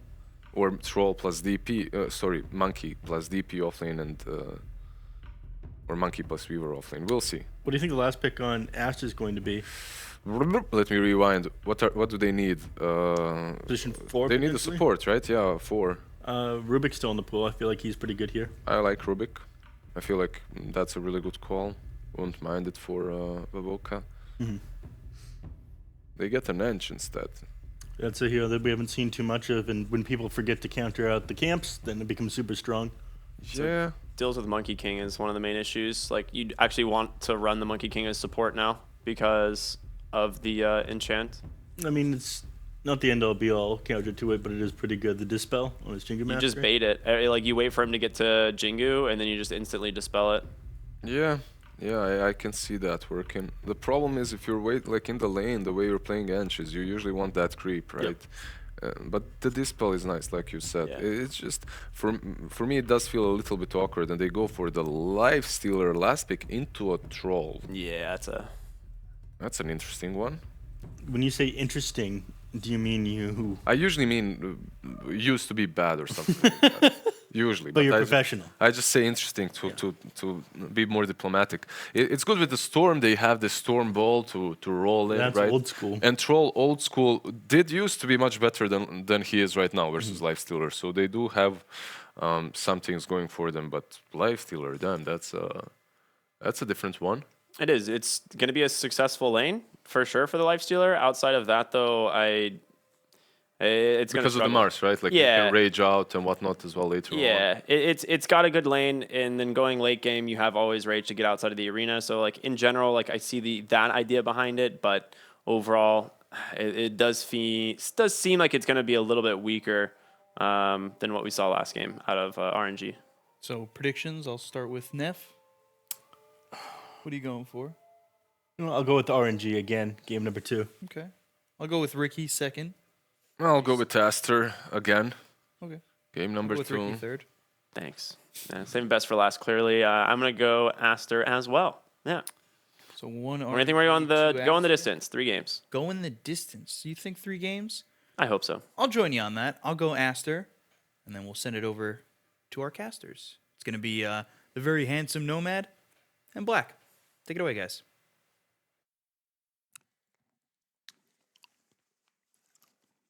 Yeah, we'll see about that later. Speak up. If you're watching this, please get out of the building. It's not safe. You have about 30 to 40 minutes until this game is over, by which I suggest you're at least 2 miles away from the building. Hopefully we have no pause. Just go charging out the door like, well. Today we remember B-Cop. He was a good man. No, he's coming. Help! There is no help. Alrighty, so we are indeed here with RNG versus Aster, game number 2 on the cards. Can Aster even things out and make it a 3-game series? Or is it going to be RNG taking home the GG in 2 Gs and 60 DPCs? Yeah, well, X-Nova is currently infiltrating enemy backlines. He wants to sabotage them from behind. Gets a sleep off. Oh my god, a lash stun. Ooh. Oh, nails it. All right, Aster won. Chalice, Aster won. 1-1. Let's go next game. Yep. And that's what happened last time, right? They got first blood, then they just won the game after that. Yeah. So, And also they picked Lifestealer into Bane and then Troll, which is, as Lizard would put it, interesting. curious, indeed. Peculiar. Yes. We've had a few of these God King picks which have just felt like interesting. You reckon they're asking him what he wants, or? I mean, maybe he's a Fortune Fire kind of guy. You know, he's like, if I can't play a good Lifestealer in a game where it's not a good Lifestealer game, then I'm a bad player. I'm a bad player. I need to prove myself. And it's like, bro, it's our game. We've got 60 DPC points in the line. He's like, Yeah. I must forge myself in the fires. They have like 5 AoE stuns and damages. Like, I want to play Slark here. Yeah. All right. All right. Do you want to win too? Yeah. I want to take home the mental victory. Very important. To be fair, that would cause a lot of mental damage, Yes, it would. which we all know, especially if you solo queue in Dota, is half the battle. More than. Probably more than, yeah. We had a great experience yesterday as well. Yes, let's not get into that. Not just yet. Not just yet. All right. So how's this top lane look? We got Monet playing on the Troll Warlord, and we got Bavoka Yeah. playing on the Enchantress versus Felix now on the Monkey King. He's going to show us how it's done after the disappointing Monkey King game we had last time around, and of course Chalice on the DP. Yeah, this lane should be ridiculously strong. Like, Troll is one of the strongest lane carries, if not the strongest. And you have Enchantress as well, who is known. The Jingu! Come on! Dude, that is not worth the jingle. He didn't even get it. Oh my god. All Well, that is why Monkey King hates Troll and Enchantress in the lane. yeah. You have your Jingu Bang, but can't get this charge zone. Even if you do, he can just enchant it off right away. So what is Jingu Bang? It's literally just translated into Monkey King bar. Ah, okay. And the bar is like, it can like stretch infinitely, right? yeah. Yeah, which in this game is not quite true, but in the novel it's like, woo, That's anyway. a Boundless Strike, right? Yeah, but it's like only, what, 1,000 range? Yeah. Oh, I guess that's... And the novel you is mean- like you mean literally really- infinite. Oh, okay. Yeah. That sounds a little OP. He can go into the sky and whatnot. Okay. He rides a cloud, which he also does in this game. If Yeah, you have with the the Arcana. Arcana, yeah. Pretty low friendly there. Okay.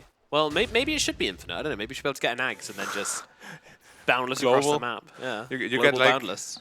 Yeah, you get your stacks from a hero somewhere. And boom! Attack anyone, anywhere. Perfect. But yeah, it's like, what just happened? I got crit for 1,500. I'm pretty sure you just built 6 rapiers instead of fountain. Yes, probably. I mean, that's what we saw at the Arc Warden once upon a time when he could be anywhere. Yeah, I remember people abusing the hell out of that. And then after So that, it was the stupid. Necro 3 abuse. And Yeah. now no abuse possible. Yep, the game is perfect, hence why no patch. Bong. Oh dear.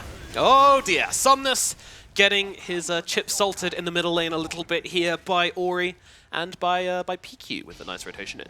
Chip salted. Yes. It's not one I heard before. I like to mix it up every now and again, you know, keep it fresh. Yeah, you definitely got a lot of those.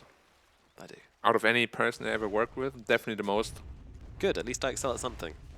Dude, you are so amazing. Thanks. I hope that sounded genuine. Because it was supposed to be.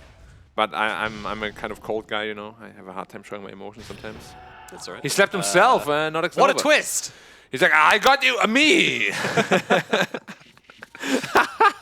Okay. That looks so Well, silly.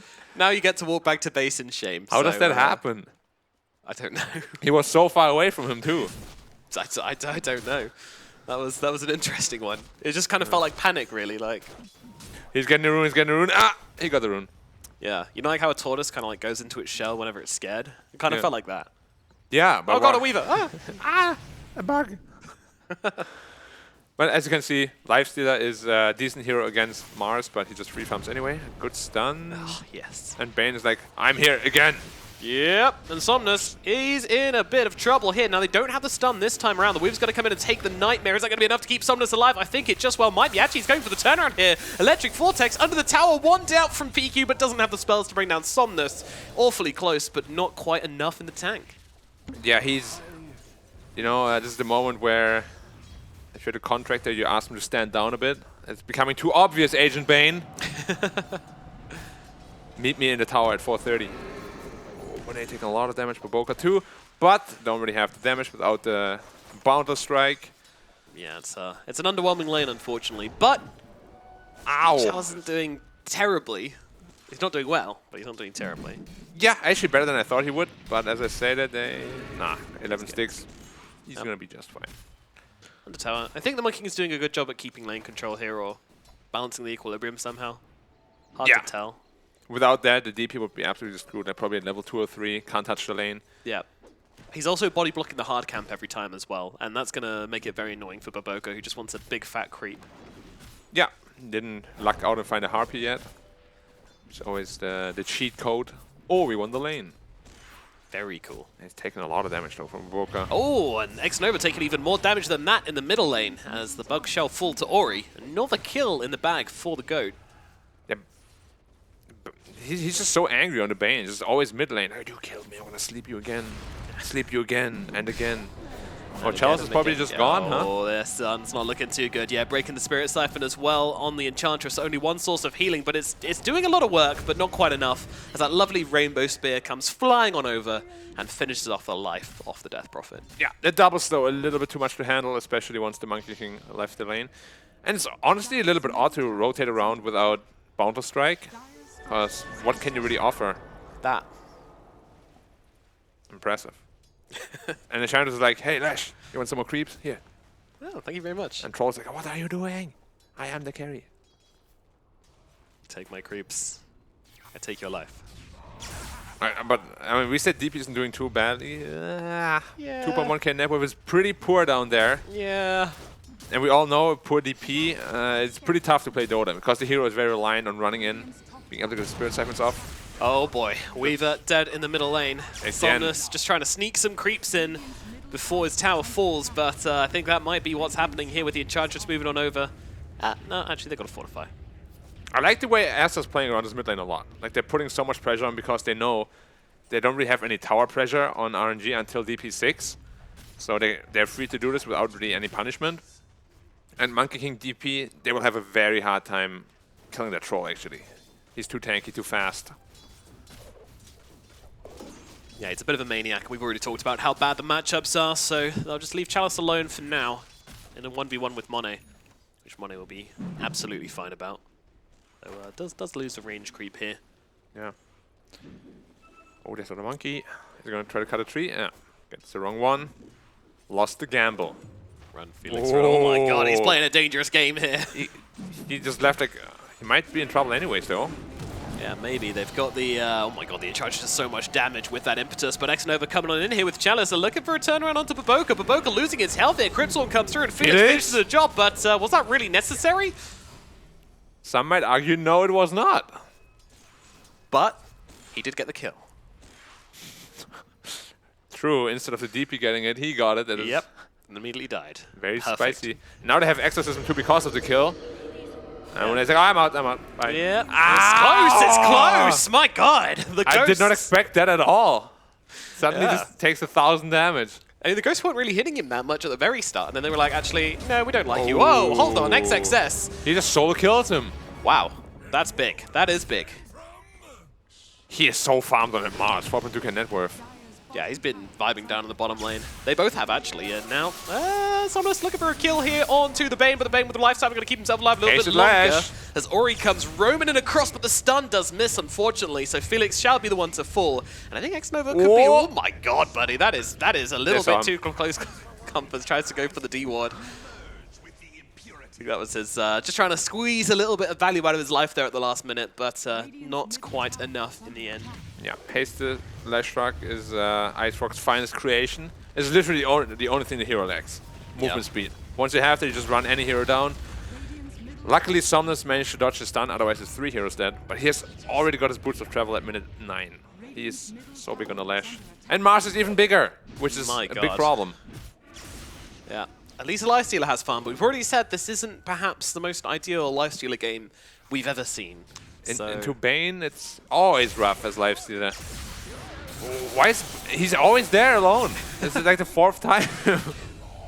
Well, last time went pretty well for them, so, you know, just trying to rinse and repeat, you know, why change a winning strategy? But alas, this time it was not a winning strategy. What do you think Alanum is like writing down from this gameplay? Like, okay, slept himself, not the Weaver, died 3 times at the same spot. Yeah, I might have to talk to him about that. You know, maybe peaky, you know, tiebreakers, anxiety, you know, a lot of DPC points on the line here. A little bit nervous, you think? Mayhaps, mayhaps. Yeah, you want to get him ready for the playoffs, the big deal, right? Yeah, yeah. Where you will play RNG again. I actually can't believe they play each other 3 times just straight up. Yep. That's run it back, lads. Run it back. Oh, to be fair, there is going to be quite a long break in between this and the next series, so. I hope they only scrim each other in that time as well. That would be so good. 20 games back to back, 3 of which are officials. You do like an interview with them. Yeah, we scrimmed them like every day, 4 BO3s. What do you think would even happen to the drafts? You know, it's like, and of course, you know, they're going to first phase the techies here. The response with the Pudge, of course. You know, it's these guys have really figured each other out and created their own meta. Then they play against another team. It's like, oh, they're picking normal heroes again. Yes. Dire's bottom Man, Storm is criminally. Is there a word? Criminally poor. That's what I wanted to say. Criminally poor. Sure, it works. Oh, the Fiend's grip against Lifestealer. Who would have thought it's good? Well, apparently not God King, but unfortunately he does end up going down here as he gets a little bit too aggressive in the top lane. I mean, in the bottom lane, sorry. He's been left alone here for a very long time, just kind of doing his own thing, and yeah, sometimes just let your guard down like that and you get caught out. That was really cocky. Like, he's hitting a hero under the tier 1. He's like, yeah, they're not gonna respawn. Oh, I'm slept. Good night. That's what I hate about Bane though. As soon as you're slept, you know you're done. Yeah. Most of the time. It's like, No counterplay. Maybe Robo Nightmare silence. should have like a mini game you could play to get out of it, so you could at least do something. Yeah, like a Which is- WASD kind of thing. Like Yeah. you have to attack the knight. Navigate the Nightmare. Yeah. And Or just pick Silencer.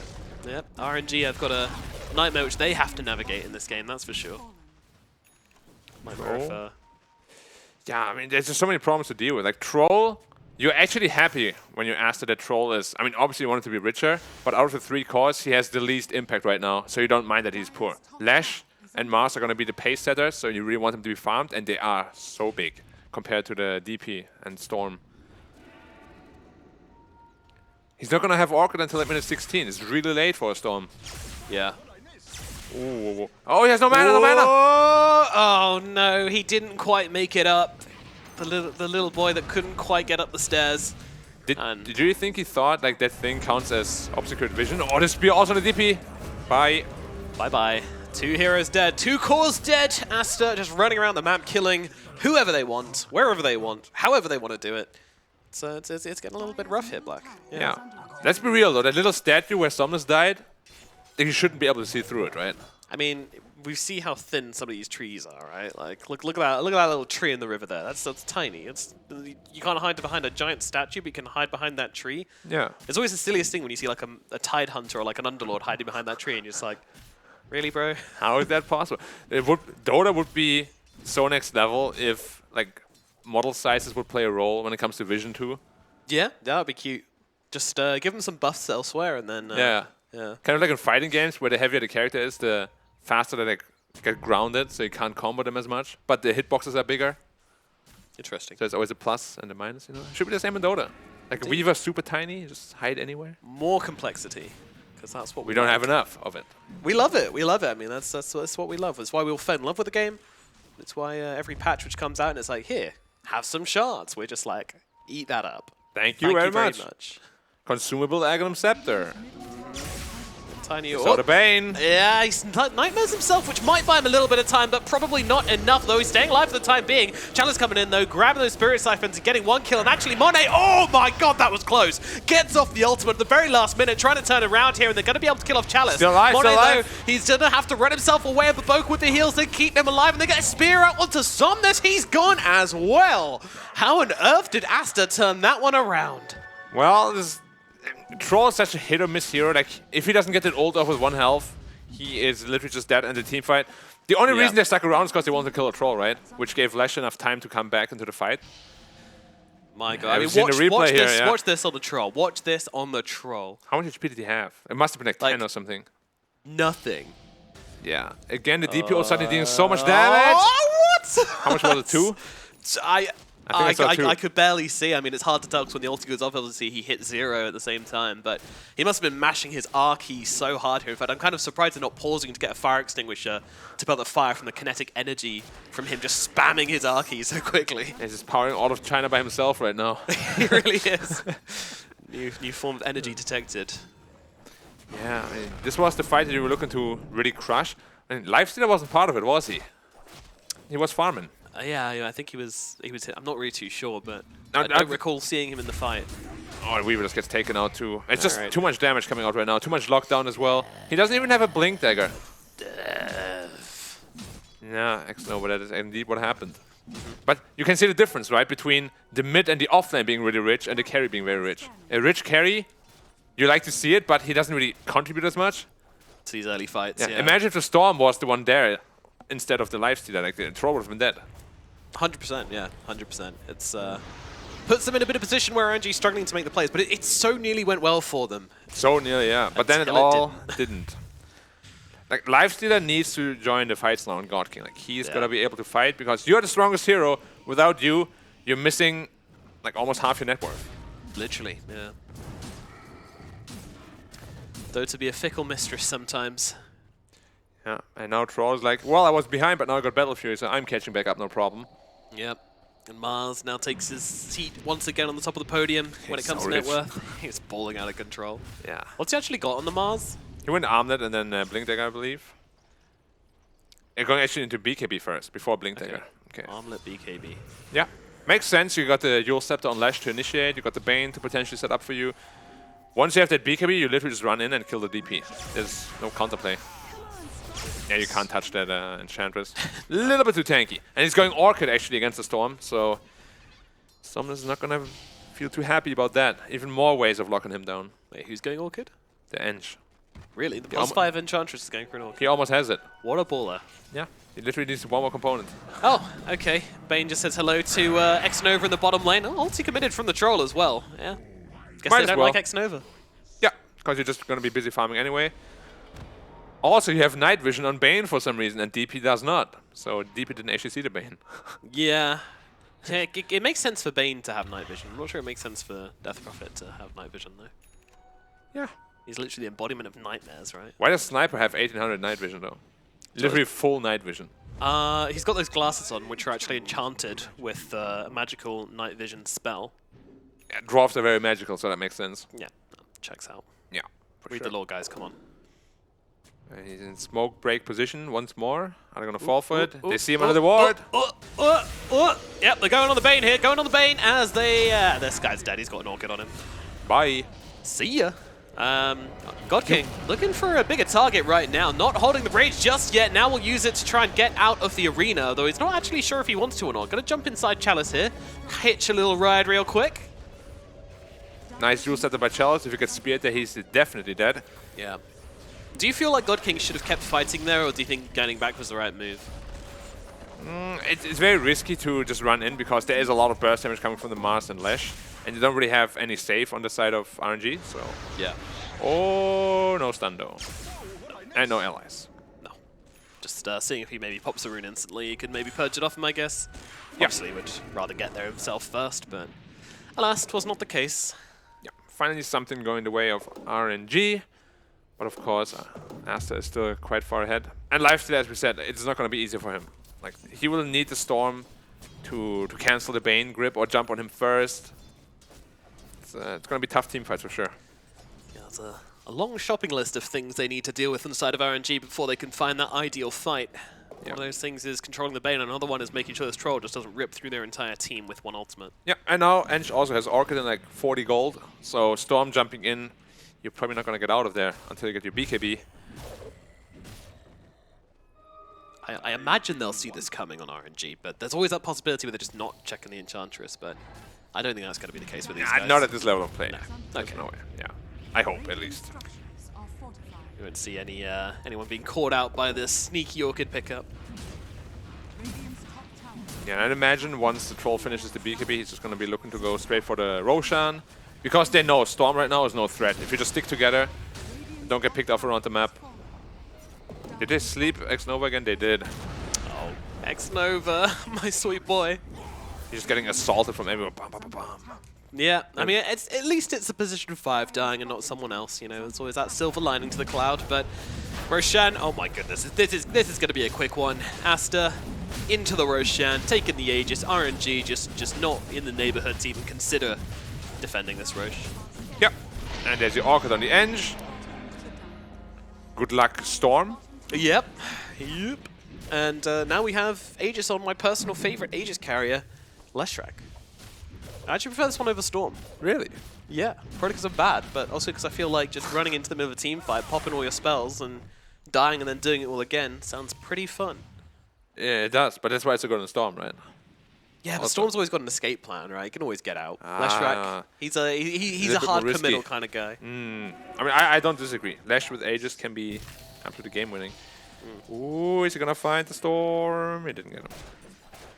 Zahandu! Oh no, he gets off the rage, but unfortunately, raging is all. Oh, the Silence comes across from the side here. RNG actually looking to take this fight. He didn't They've impress, taken though. down the Bane, get some revenge. However, the Lifesteal's taking so much damage. He's going to fall. Chalice as well, also going to go down here. Aster, they just turn it around and whomp poor old RNG off the face of the map. Felix, he's trying to fight up here, but unfortunately only position 4, can't really do much. Storm will come in and claim the Aegis at the very least from the Leshrac, but not really enough. And I mean, it's only Baboka. It's not Fight that me. threatening. He's the same level as the Storm, though. Sprite? They're both level 14. Bobuka is so massive. He has the same net with his DP almost. Gonna land the spear. Not even gonna try it. Bobuka. What a guy. He's a guy. Yeah. Sure. I feel like him and Jinkyu would be very good friends if they weren't on opposite teams. Maybe they're good Maybe they friends are good anyway. friends, Yeah, I don't want to.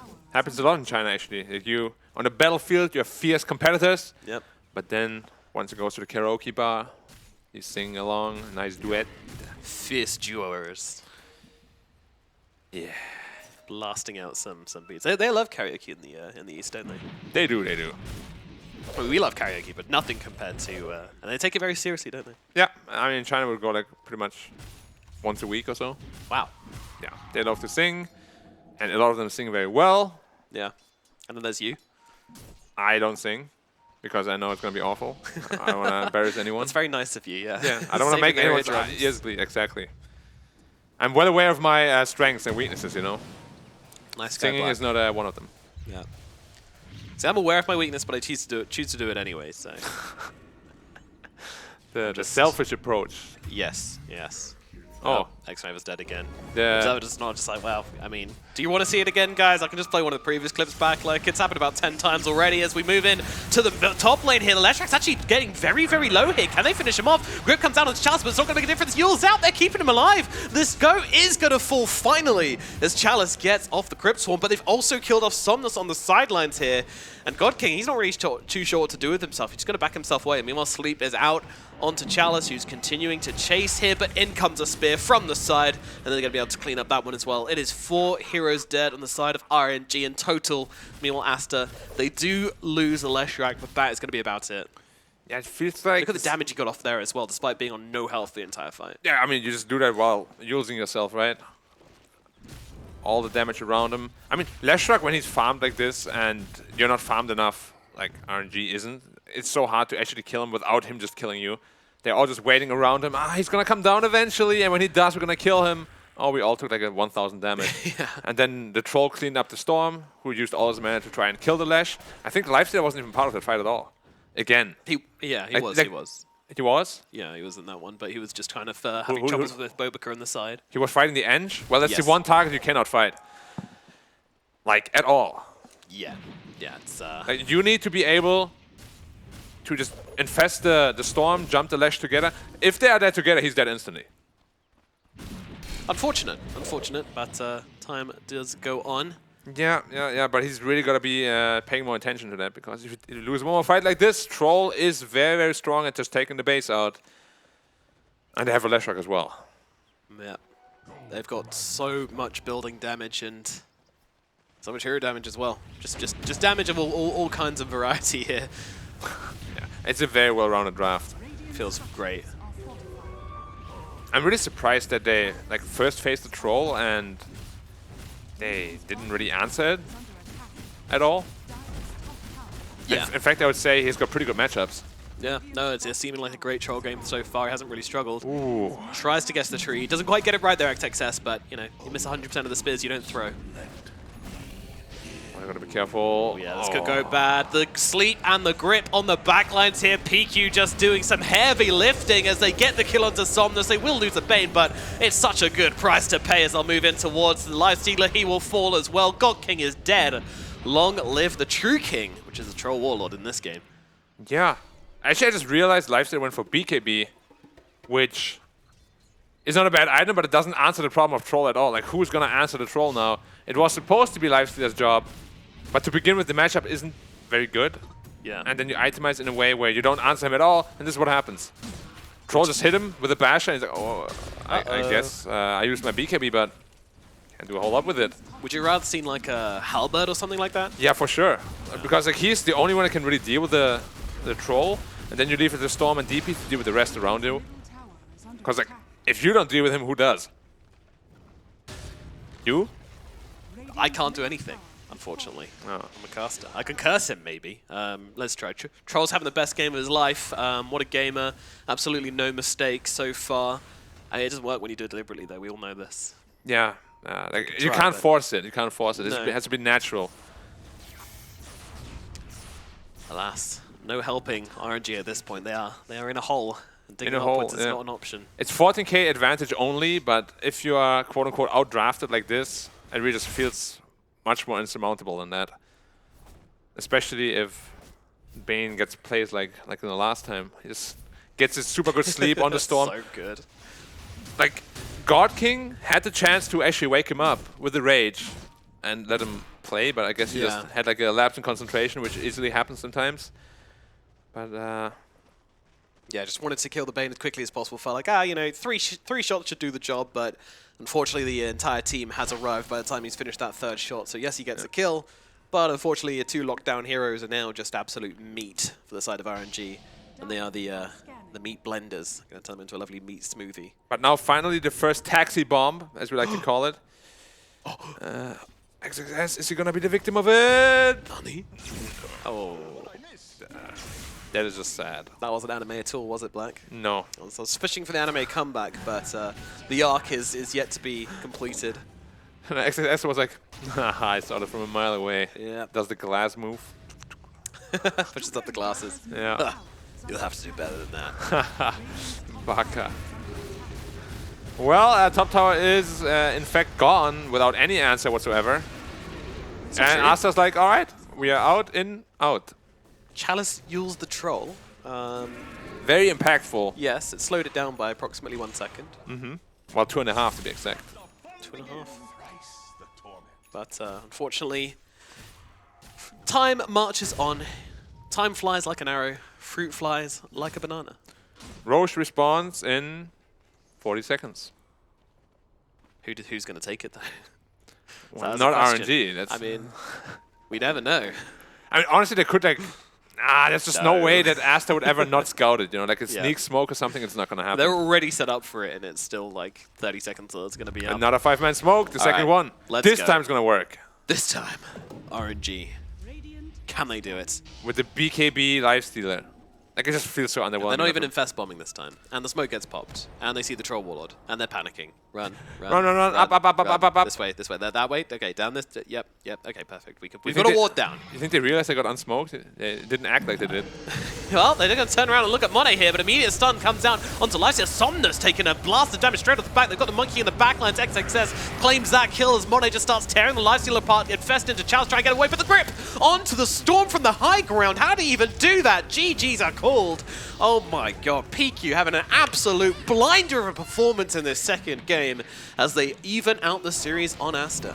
Yeah. I love those GGs, you know? Like when half your team is still alive, you GG out already because you know what's gonna happen. Yeah. But we all saw it coming. I don't know why RNG drafted the way they did. Like that last pick lifestealer was so odd, right? Like against Troll, against Bane, two heroes he hates playing against.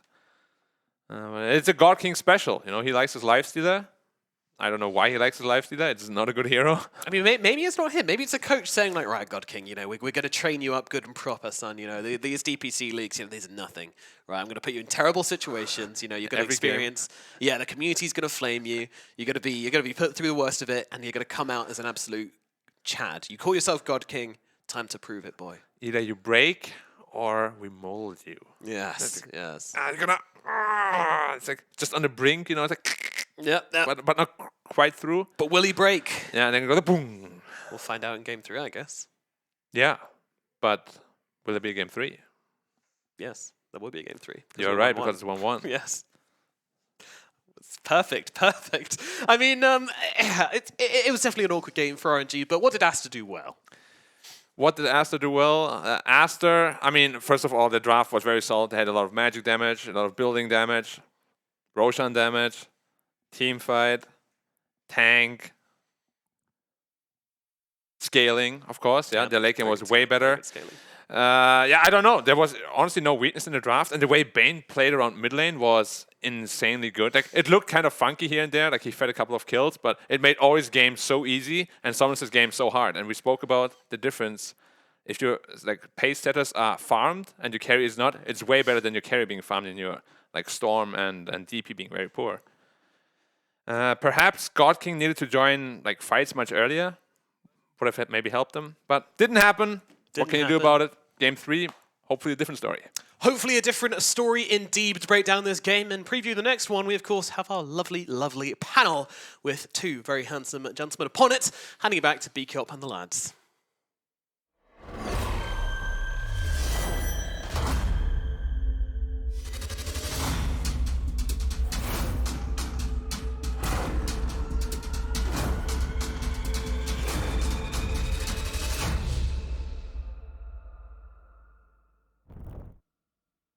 Thank you very much, Nomad. Getting back on this one. It's even at 1 apiece in the tiebreakers. Who would have thought?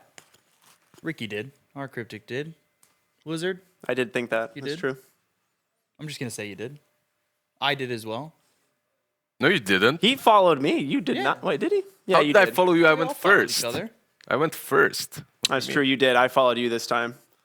You make a great couple. Yeah, we we guys do. We most certainly do. Yeah. No, I mean, it was a pretty straightforward draft once again. This time favoring Aster, just very clean play. The Troll Warlord never really had a counter. I don't know. Yeah. It looked like a good lane for him from the get-go, and then you last pick a Lifestealer into it, which Why? I don't know. I don't know what the Lifestealer is supposed to do this game. What's He the won his reason? lane. Like we said, he was going to win his lane, and then just Do they just want to throw curveballs at us? I like curveballs. Yeah. Is that what it is? Yeah. Keeping us on our toes a little bit. Definitely some curveballs in it. I think that they kind of went with a ball on a tee there as they picked the Lifestealer for the last pick. Yeah, I really am convinced right now that God King is just that kind of a player. Just doesn't care about his matchups. I've seen yeah, exactly. I've seen carries that or any sort of players really on core positions that really fit the same memo. They have a certain pool of heroes. They're gonna play it no matter what. If you ban out their strongest heroes, you will be able to put them out of their comfort zone. However, if they do play their strongest heroes, they can just whack you. They can just destroy whatever you're having. And he definitely fits that role. Bloodseekers, Wraith Kings, whatnot, sure. Halberds, when Halberds are a meta on anything, sure. Yeah, right. I was kind of hoping he'd like fall back to that, right? Yeah. His Lifestealer was very classic him when he was doing Sanjin Yasha. It's like this Wii kind of a player or Ace, if you remember Ace. Like very, very similar. They just have their own hero pool, and I can see that working under the right circumstances, like in that game 1. In game 2, however, it just backfires terribly. Yeah. Yeah, and it's similar to the game 1 in yesterday's series, right? Where Yep. it went to the Bloodseeker and it kind of backfired pretty heavily on them. There was too many flaws with like the RNG draft when it came to like dealing with Aster.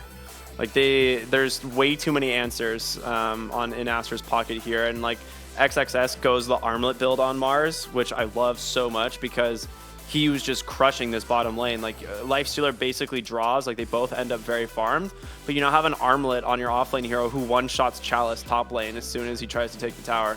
And then suddenly Chalice's game is like unplayable.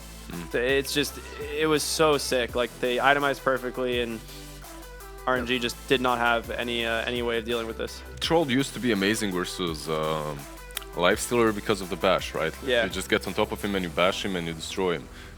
It has been changed since then, obviously, but you still buy a basher. You buy a basher and you're the old troll, and you still do the same thing. You get on top of him and he can't fight. Yeah. Like, Lifestealer really wants to be up close and personal, and troll, yeah, he likes that as well. He's just much better at it. Yeah, for sure. And then he also had the support of just the Bane that was like, oh, you think you're going to get close? Now you're here with the Fiend's Grip. Oh yeah, luck. actually, like, that's something that I didn't even mention. Thank you, Ben. Thank you, B-Cop. I got you. Like, Bane is one of the best heroes against him. You saw him push bottom, like in the early stage. He's like, I'm gonna go get this tier 1, and just instantly slept. And he's like, I'm dead now. Like, I guess I die. Like, Even if you rage, you're gonna get gripped. Well, that's the thing, yeah. And like, there was the one time in the jungle, like he rages, gets instantly gripped. Like, he got the rage off before the grip, but still dies. Ayo, MVP. Support MVPs are feel best every time. 16 MVP. Hell yeah. He crushed this game on the Bane. He had he caught like X Nova out probably like 4 or 5 times this game. Just felt so bad. Keen Optic plus Aether Lance. Yeah. That's the dream. That was the dream for Bane. For Bane, yeah. Game not going late enough for the Psychic Headband to be utilized. There are just some fives that crush Lifestealer, really. Like Bane. Shadow Demon is also pretty strong. Not as strong, but pretty strong because of the purge, right? You just can't deal with it in rage. So, yeah, I'm just not the biggest fan of this. Lifestealer last pickup, it didn't work out. Was the rest of their draft great? No. Even the other 4 heroes, when you look at them, you kind of struggle to form real synergy between them. Like, what's your 1-2 pick off? It's a difficult draft to execute. Meanwhile, you look at Aster. It's so clean. So clean. Yeah. Just looks clean. I like it. I see it. I like it, right? Yeah.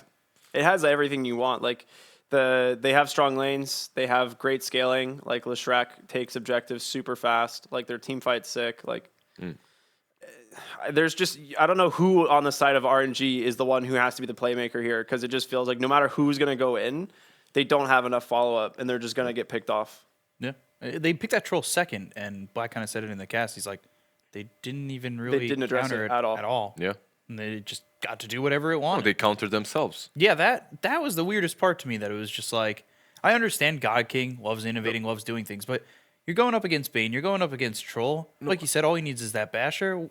I really Why? think it comes down to the hero pools, because I've been a drafter in very similar situations in which you have carries that are extremely talented, but at the same time they're upcoming, they're young. Those are the teams that I was in, and they just don't have as big of a spread of heroes that they can play at any given time. And they will ask for heroes that might not be best for the. Obviously, maybe he didn't even ask for it. If they win the next series, the next game, maybe we can ask them Yeah. whose decision it was. Maybe I'm wrong here, but usually you aren't picking a hero without the input of your carry. Yeah. Especially if it's the last pick for. Of course, Especially yeah. because he's drafting now. Yeah, actually, that's true. He's the drafter. Yeah, right. that It changed in the completely third skipped week, my or mind, the yeah. third match. I forgot about They that. lost the first 2, or like had a shaky first 2 series, and then all of a sudden it was like, yeah, I'm Yeah, I'm Push the drafting. button. I'm I'm gonna pushing the pick the button heroes now. that I want to play. yeah, and then you're just picking Lifestealer in a Bane and Troll. Yeah, I mean, He's doing it to himself. hopefully they do something different here in game 3, because I want it to be a lot more. I want this third game to be really close, because game 1 seemed like an outdraft. Game 2 seemed like an outdraft the other way. So hopefully we get a little bit more of a balanced game 3. It'd be a fun way to tie a little bow on this. Yeah, and you always, I feel like when you're drafting, you want a little bit more perspective, and when we're reading the drafts, want a little bit more perspective ourselves. We bring in our third man, Neff, the draft master, the draft sensei, That's right. Tashi draft sensei. I Nef Logical. Sensei will do when I'm up here on this desk and cannot tell a lie. Speaking of perspective, he That's has a very how tall yeah. perspective. Yeah, I always look up at Neff, just because I have to. Yeah. It's the stature, not just the size of me, right? Yeah, very.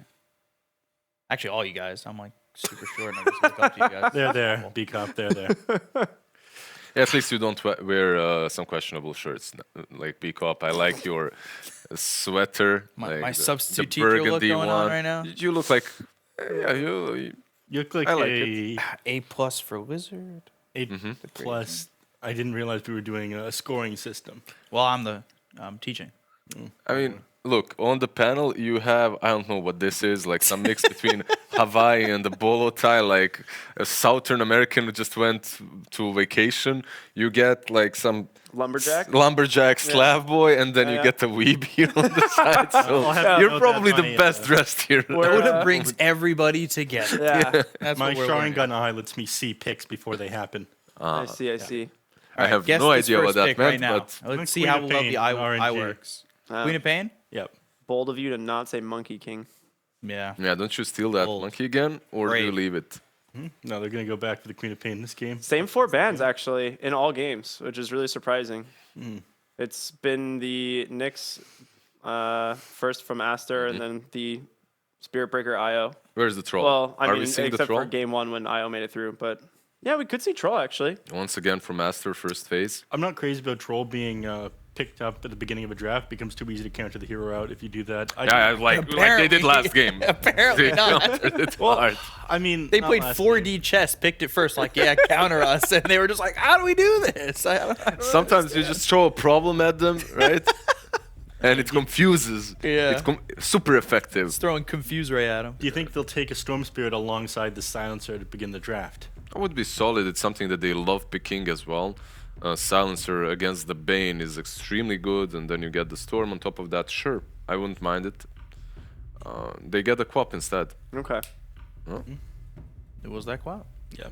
I'm just giving you, you know. Finally, it's weird that we didn't see it games 1 or 2, but Aster, they're got to be eyeing the Monkey King, right? This is something that's very much in their wheelhouse. Yeah. I like the just continue that tandem before Silencer really covers Quap. Like, Yeah. they like each other a lot. Queen of Pain jumps in, or if she gets caught, he can just use that global. Help the girl out, help her blink away. We've seen this a couple times, the Silencer, where it just plays the best type of gameplay. I have buyback, I have global silence, wait for Fiend's Grip. If I die, I will buy back. I'm surprised they picked up the Mars alongside the Bane when they already have the Silencer they're playing against, because it could really botch an arena initiation that you're trying to do if the entire team just global silence the moment the Yep. arena comes out. But it's a safe pick outside of that. It does fairly well no matter what you're laning against a lot of the time. There's a couple heroes that counter it, but even then, you're providing a lot to the team fights after the laning phase ends. You don't come out on top.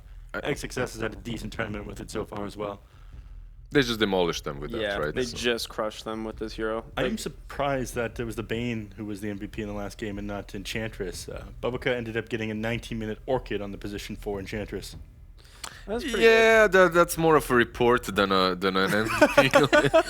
Are you a position 5 player? No, I actually love Ange on 4-5 offlane mid whatever the hell. Are you upset that you don't get to build Orchids? Dude, I build whatever, like, and I get reported a lot. No, it's fine, right? Like getting that orchid on her, if you need it, whatever utility you need, she can get it. To your point about taking Mars into Silencer, like what do you pick then? If you have that mindset, like whatever you pick, you're gonna get any kind of a team fight will get interrupted. At least if you drop that arena, the arena is already there. Yep. Right. It's not like a global or a grip. Black hole or a grip. Yep. Like you pop those, he globals, you're done. But with an arena, at least you have it already, and then you can fight off of that. Pop some BKBs. And then they protect the Mars again by banning out the Pango. Yep. Seems to just be like the same exact strat that we've seen coming through. Yesterday they didn't. So Yeah, and it backfired real bad. Pango was way too strong. I feel like Chalice's interview backfired a little bit as well, as he was like, "Yeah, let them pick Mars. We'll pick Pango every time." Yeah. Nope, not anymore, Yeah, bro. Not again. Oh, let me reveal my hand. Oh. Here you go. They revealed a Tusk. Cop, your thoughts on this one? I think it's an amazing save from the Bane. It's decent against the Mars as well. It's great at setting up kills around the map, but then you hear with Jump. Queen of Pain obviously quite good at that one. hopefully played better than what Makes we saw last night. From ma- Nomad. makes Squap a little bit more versatile as well. Yeah. One of the Who most was playing Tusk? Nomad. Nomad. He's actually a great Tusk player. Yeah, I'll it be was. honest. It went really well. They were was, doing Tusk Slardar combos. Yeah, he did great. I griefed him. What do you think they'll take alongside the Tusk here? Viper is one of the most popular heroes to run in conjunction with it. It's We okay see against Death the Prophet a Mars. lot too, and Death Prophet's still Yeah, in the DP pool. was the most popular actually as well. That kind of Uh, fell off towards the back half of this. We saw it a little bit early on, but I think it's mostly because Death Prophet was getting banned a lot. They just have so many. I don't think that you need to pick this Tusk and then be like, yeah, we need to get a good combo with the Tusk, right? Yeah. It's just a position 4 that's a standalone good hero, and it already puts Quap in a place in which she can be even the offlane, right? Like any kind of position 3 with that struggles with heroes that get on top of her. Love having Shakers, Tusks with them in the lane, but. Yeah, we'll see. I think Quap's still mid. They get a Timber. Now that's a guy that literally, back to my point, doesn't benefit from Tusk at all. Not at all. Right? Like it's fine, but it's not like that tag team suddenly becomes whatever. To me, it looks like this is more of a, all right, we just want to try and counter out the Wraith King so Tusk can play more of a rotating / roaming role. Yep. So you do have that option. So if your mid lane is super static, you do have to keep your heads up for the Tusk rotation. And Quap mid with the Tusk rotating or Yeah. Shaker rotating is extremely scary. Now you have to Absolutely. think about the heroes that you're getting. I still feel that Puck was pretty good, but you are playing it into a silencer, so you kind of have to adapt to that. You need something with an escape for your mid lane, otherwise you're going down to the Tusk and the Queen of Pain. I really like the Wraith King pick though. Even though they have the Timbersaw here, I don't think it struggles all that much the first few levels, and it's a really good answer to the global initiation that RNG is going to have. So it does kind of give them it's the same idea with Black Hole, right? It's like, all right, Black Hole or Chrono, the Wraith King, who cares? We'll just start the fight again. Yeah. Now the question is who you're going to run that has that escape ability here, because I mean, For Void. Aster? Yeah. Yeah, Void Spirit, Ember Spirit, Yeah. Puck. Like literally these 3 heroes. I feel like either one of these. You have to wait till level 6 on the Ember Spirit though before you're able to get out. Yeah, that's true. And the Tusk the- is going to start rotating fairly early because he's not going to be sitting in the lane with the Timbersaw, otherwise he just saps his XP. That's all true, but the lane is just good versus Squap. Do you think RNG need to get rid of Kunkka? I know it's not necessarily like one of the better heroes into the Maybe Queen of Lina? Pain, but I feel They get rid of With the the Ember. Ember. they instead. do get rid of the Ember. Just probably the best out of them with the lane. I think Lina is an option. No, she's not an Lina's option banned, because she's yeah. banned. Yeah, never mind. You'd be far enough back that the Queen of Pain and the Tusk wouldn't be that much of an issue though. Yep. So It's that's, good with Mars as well, right? Good lane versus Quap. excellent points there, Lizard. What do you think, Nef? Is it Puck or is it Void Spirit? Or is it something third, like a Lash that they had or something crazy? Out of the box. I would like to Lash is see. banned. I'd like to see a Puck. Puck. Yeah. Windrunner. Did they play it on Ori yet? No, please no. Okay. Please I no. tried. And a nice try, B Cop. Gonna move my grade down to a. Ooh, that is a good pick. But not for RNG, but for Aster instead. Why is it a good pick? I mean, it's actually a hero that beats Queen of Pain in lane like fairly easily, and it's absolutely shuts down the Timbersaw because they have a lot of lockdown for him, and now you have break. Does it? It's pretty good. It's a lot of magic damage. And he stacks. Yeah, and it before it works, but a lot of stacks, time yeah. he's going to have his stacks first, or he's just going to move out of your corrosive haze. I guess it can work. It feels like Aster is definitely moving away from the normal meta picks on mid and into these Lashes and Vipers mid, you know, like the completely Yeah. different play style. Their draft looks solid. I like everything that they've got. I don't know. The Viper, for me, feels like, okay, we can't pick anything into a silencer, let's just pick a Viper. Yeah. And he's Yep. gonna do his thing no matter what. I'm not the biggest fan of that sort of thinking, but it can work for sure. Yep. The one way RNG is going to struggle here is whether or not they have enough damage to put into these Aster heroes, as Wraith King, Mars, Viper, all quite tanky, and at the moment, I mean, there's your answer. That's a lot of damage there, but the Mars is going to counter that one out in the late game with Refresher Orb. The B Cop wanted to say TB, yeah? I was just thinking of God King terribly back when he played for Newbie. I was Uh-huh. like, they're gonna pick it. They're gonna. Yeah, I could see it. Like, It was calculating in my brain, and then I was just like, I was wrong with the wind run. I saw it with just my rolled. Sharingan eye that you would have said it, keep but then I quiet over stopped here. you ahead of time. So, Just didn't want him to look smart. yeah, exactly. he's a host I here. make He doesn't myself have to. not look Yeah. smart. Like, very easy. I like the terribly pick. It rounds it out pretty well. I think it's okay. Viper pick, guys. Also rounds their draft well, right? Both of the drafts looking pretty solid. Maybe the closest yet, I would say. That's what game threes are all about. 2 stomps, game 3. We it see who even. really is. Who's really gonna win this? The second of the true best of 3, technically, that's going to be coming in the playoffs. That's so funny. I mean, it's interesting that we end up here. RNG looked a little bit shaky to start things out, and Aster, they looked amazing a lot of this DPC season. Then all of a sudden, they drop a couple of games. Now they're tied, fall at risk of losing to RNG here after just winning the IWO as well. But this game 3 should be solid. I really like the picks, but Who you I going do with? prefer Aster. Aster? I'll go with the TB. Aster? No. RNG, sorry. Yeah. Aster, RNG. I really do like the TB, but I'm going with Viper. Is it the team or the draft? I think it's the draft for me. I actually prefer the Viper pick here actually quite a bit. All right, and I'm going to go Aster, and with that, we'll send it to our casters, to our 2 lovely casters, Nomad and Black. Yeah, I'm wondering why he's. Why do you think he's making reparations here for his previous comments? He is lucky because, as I previously said, if he makes one more remark, I would not have been here. I would have probably dragged him by the collar. Okay, all right, getting All very right, graphic enter the here, game, let's Blackbirds. go. Yes, indeedy, Yeah, sorry. indeedy. Let's not. Alrighty, so we have RNG versus Aster game number 3 on the cards, the final match of the first season of at least the leagues before the playoffs start. Those are going to be very fun as well. But yeah, last competitive Dota we're going to have for a little while, I suppose. From China, at least. Or is think this all is the the last game? regions have ended. Yeah. Last game of any season? I'm or any pretty region? sure all the other regions have ended. Yeah, with a final ship just pulling into the harbor right now, As always, as always. save the best for last. Yeah! 2 wacky Get drafts wrecked to on go the up, though, regions. against each other. Which one like better? Terrorblade or... I like Aster's draft a lot. Yeah, I feel like the Timber Saw makes it really wacky. Wishy-washy, washy-wishy for me. Agreed. I don't know. I like this Viper pick. I feel like it does a lot. I like the, I think Vane's good. They've answered it with a silencer. We've seen this before, and it's not really. I'm not really sold on it. It doesn't really butter my crumpet quite. Yeah, we'll see if your crumpets will be buttered later on.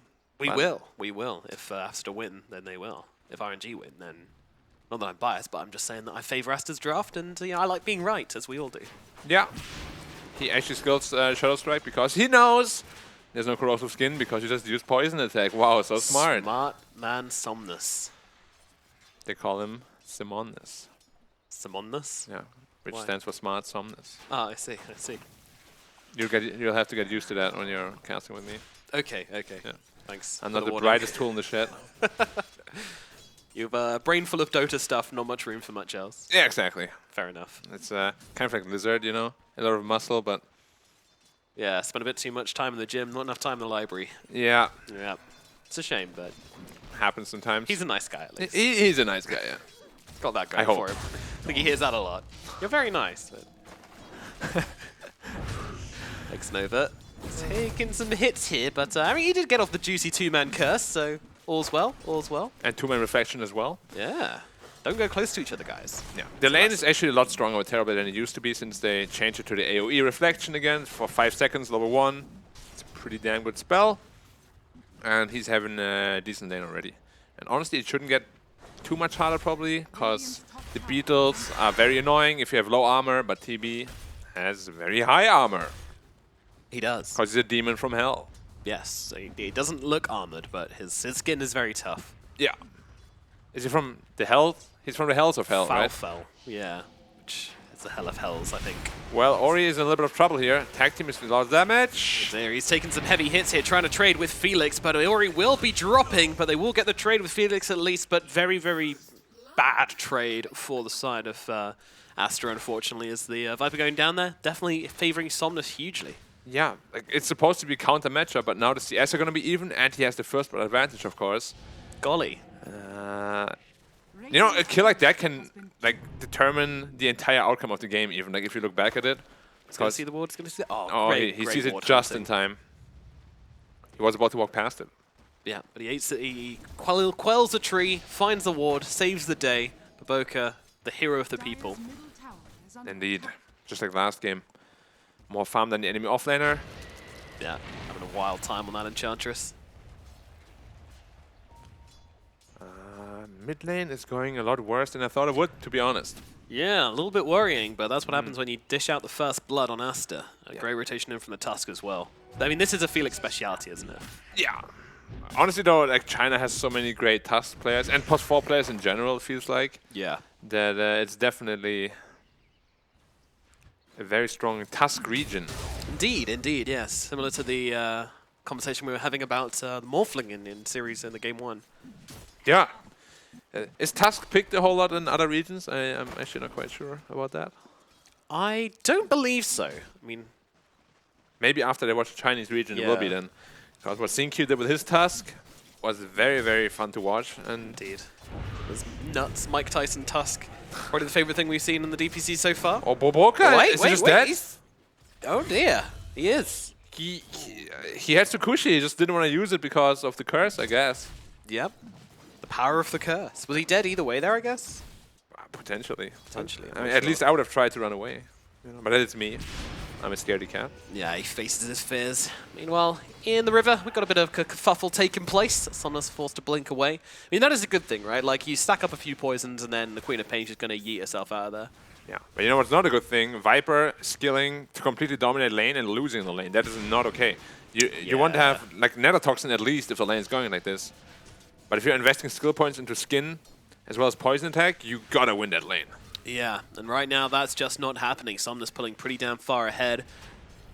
Doing very, very well across the board, really, as Baboka gets some revenge in the jungle, finds X-Nova, brings him down. All right, 1-for-1 now between these two. See how this rivalry develops. Yeah, and he didn't lose 2 int because he didn't skill the glaives, of course. Ah, Which a lot of people don't know. It's actually tied to the glaives. not retroactive. Not retroactive. It's not patch. It really should be, though. Suddenly you just like lose 20 in the team When fight. he levels it up, yeah. Goodbye. Storm's out of mana, guys. I did the thing. Play against Wraith King just suddenly... Oh, I'm not respawning. XXS. Oh, beautiful Jukes. But not beautiful enough. It's gonna live. Maybe beautiful enough. Phoenix is here too. Yep, he's got the tag team coming out. This Mars is very tanky, but not quite there. Felix gets the kill as they bring down the Mars in the bottom lane. Yeah, Terrorblade is having a very good game. On the other hand, though, Timbersaw is having a pretty rough game. Like, Timbersaw is a hero that generally wants to snowball, and being behind against the Wraith King. Eventually, you will be fine in the lane no matter what, but you really want to be winning that lane. Not, you don't have to catch up again. Peaky, just kind of coming into the mid lane he's here. just and, dead. Doing a spot of dying, unfortunately. Nice Oh, deny. the deny comes out. All right. Bit of styling going on. Ori turning around to summon this here as well. You want to fight me? Come fight me. He's actually maxing Shadow Strike against the Viper. That is so uncommon. Yeah. Because most of the people wouldn't skill Shadow Strike at all, just max Scream and Blink. But he really wants to take it to Ori, especially after the first blood. I suppose so, but yeah, I mean, it's a powerful ability, especially since the healing aspect. Maybe that kind of counterbalances the matchup like we've seen previously. Yeah, maybe a little bit. But the corrosive skin damage is probably cancelled out by it, so it does make sense. And if you're winning lane with it, why not? Yeah. Go for it, Queen. Perfect, of course. Meanwhile, in the bottom lane, X-Nova is in a spot of difficulty, by which I mean he's absolutely dead. XXS might be following to the grave, though, if they can get the follow-up damage. The Bane coming in across, though, going to help out his little buddy, and God King will not be able to run down this Mars. Meanwhile, in the middle lane, oh my goodness, that's going to be a whole world of hurt coming into Ori here. Sumnus, ow, is he ow. going to survive through it? Yes. Looks like he is. Another decent trade. And sure, you get the Tusk, but you rather kill the Viper than more than anything. Yeah, this Viper pick is not working out. I mean, you pick the Viper for one reason and one reason alone. You want to dominate that lane, and that's not happening. Yeah, at least the net worth is still even, which in itself, of course, is a loss. But it's not like he's completely crushed, so he will be able to probably just skill Netatoxin and TP Hello, top, Chalice. and he doesn't have Timber Chain at all. He's just dead. Yeah, there's also another talk to the vibe, but it doesn't matter. Chalice is going to get brought down regardless. No Timber Chain, no way out of that one. That is very unusual, right? At least you have one level. This is Chalice. He doesn't run away. Yeah, he went double level in Q. You saw his Tidehunter game. Ori again. No, he can't die again. No, just being followed around by Felix and Somnus. I mean, Mone's going to come in and at least get them one return kill. But again, if Felix keeps dying for Ori like this, he's going to be chuffed about that. We know how much he likes to sleep. Yeah, Peaky once again sending heroes to sleep. It's his brand at this point. It really is, and Somnus should be just fine. No Tsukushi for a while. Boca probably going to drop down pretty low. That one Shadow Strike tick actually saved them there. The 30 HP he got from it. Was that necessary, that change? It just feels like such a bonus to Queen of Pain's laning phase. Yeah, which was already always the selling point of the hero. Yeah. It's like, you're really good at lane, but now you're really, really good at lane. And then Aster like, haha, we pick Viper to counter your laning phase. And And you still lose. Queen's like, yeah, I don't have counters anymore. I am the queen. Yeah. Well, big credit, of course, to Felix for that, but... Yes, it wasn't. Yep. If it wasn't for the Tusk's rotations, none of this would have been possible. Credit to him. Scouting for some stacks, getting in some deep wards. Potentially, yep. And gonna go on a Viper again. 3 heroes. They don't want to let Ori breathe at all. They really don't. They know how key he's been to Aster's successes in the previous games. And yeah, there's a great bait here from Somnus, blinking away, luring Ori into a sense of security here. And he's going to be losing his life once again. Somnus absolutely tearing Ori apart. They once more find the kill onto Felix. Getting really bored of just saying the same thing again. Oh, they kill Ori, they kill Felix. They kill Ori, they kill Felix. They trade Ori for Felix. Yeah. I'm just not going to say anything next time. I'm just gonna let it happen. Just let it happen. But they're both at like 4 deaths now, right? Or Viper might even be at 5 already. Something like that. It's been violent. Top tower is under Yeah, and the big winner so far is 4 deaths actually, both of 4 them. deaths. Yeah. So they did trade out every time. Every time. Gotta give him credit for that consistency there. Meanwhile, Monet having a brilliant time down in this bottom lane. You could almost say Monet got money. You could say that, but we're above that, Black. True. True. We are much more funny than that. Yes. Wanna hear a joke? Losing the I'm not lane sure as I Viper do. the Quap? Oh my god. Nah, just kidding, of course. It's not his fault. Dota is not a Felix. 1v1 It's game. Felix. Exactly. Yes. Or he's probably like, why do you keep getting in the middle? It's a 1v1 game. After this game, only one SF. Which That'd be Somnus- fun. Which Somnus might actually win. I'd watch that. Same. We need more SF 1v1 tournaments. I think they should make it that in a best of 3, if you go 1-for-1, then your mid players can just duke it out in a 1v1 and settle it that way. Yeah, they just have like this different disciplines, right? We choose a champion. Bane, it is you. The Bane 1v1 mid matchup. You're asleep. No, you're asleep. No, you're asleep. No, you're asleep. You're brain sapped. No, you're brain sapped. I'm healing. That'd be thrilling content. They both use it at the same time. No change at all. No change at all to either of their health. Wow. Somnus decides he doesn't want anything to do up in this top lane here. He's out. They want to set up for the Wraith King potentially? Well, here's Reincarnation. You need more than that. Renee's like, oh, hi, bye. Yep. All right. And see you later. And I mean, kind of just feels like they don't want him in this area, right? Like, they don't want the Wraith King to have this fun game where he just sits in the jungle, throws out the skeletons, and kind of dominates the map. which he's doing anyway. Because now he's just going to walk back there. Oh, okay. Well, Yeah. an attempt was made. You got him out for a good half minute, though. That's good. Okay, good. Oh, I no. like those silver linings. What did you say? Like, it doesn't matter if you give up. It matters if you don't try or something? What was the saying that you said yesterday with the water bottles? Oh, I don't remember. I talk a lot of nonsense. There was Mike. something smart, though. So Really? I thought you remember the smart You sure it was pieces. me? Yeah. I'll get back to you on that. Okay, I think hard, Something- Yeah. because getting a compliment from me is not easy. Mm. I'm a pretty, as you know, intense guy, Yeah. and XSS is intensely running away. He's shuffling himself out of there. He's like, oh, Facebook. Those teeny weeny legs of his. Yeah, definitely skipping some leg days. He doesn't need good legs. He's got that massive spear and shield. He needs to spend every Just day on grip arms. him. Uh-oh, grip comes out, but won't it really make a difference? No, it will not. Global silence. That's why they picked it. And it works a treat. Meanwhile, in the top lane, XXS opening up onto the Timbersaw here. Viper comes across as well, just throws in a Viper Strike. And And nothing. okay. He's like, I poison you. And you.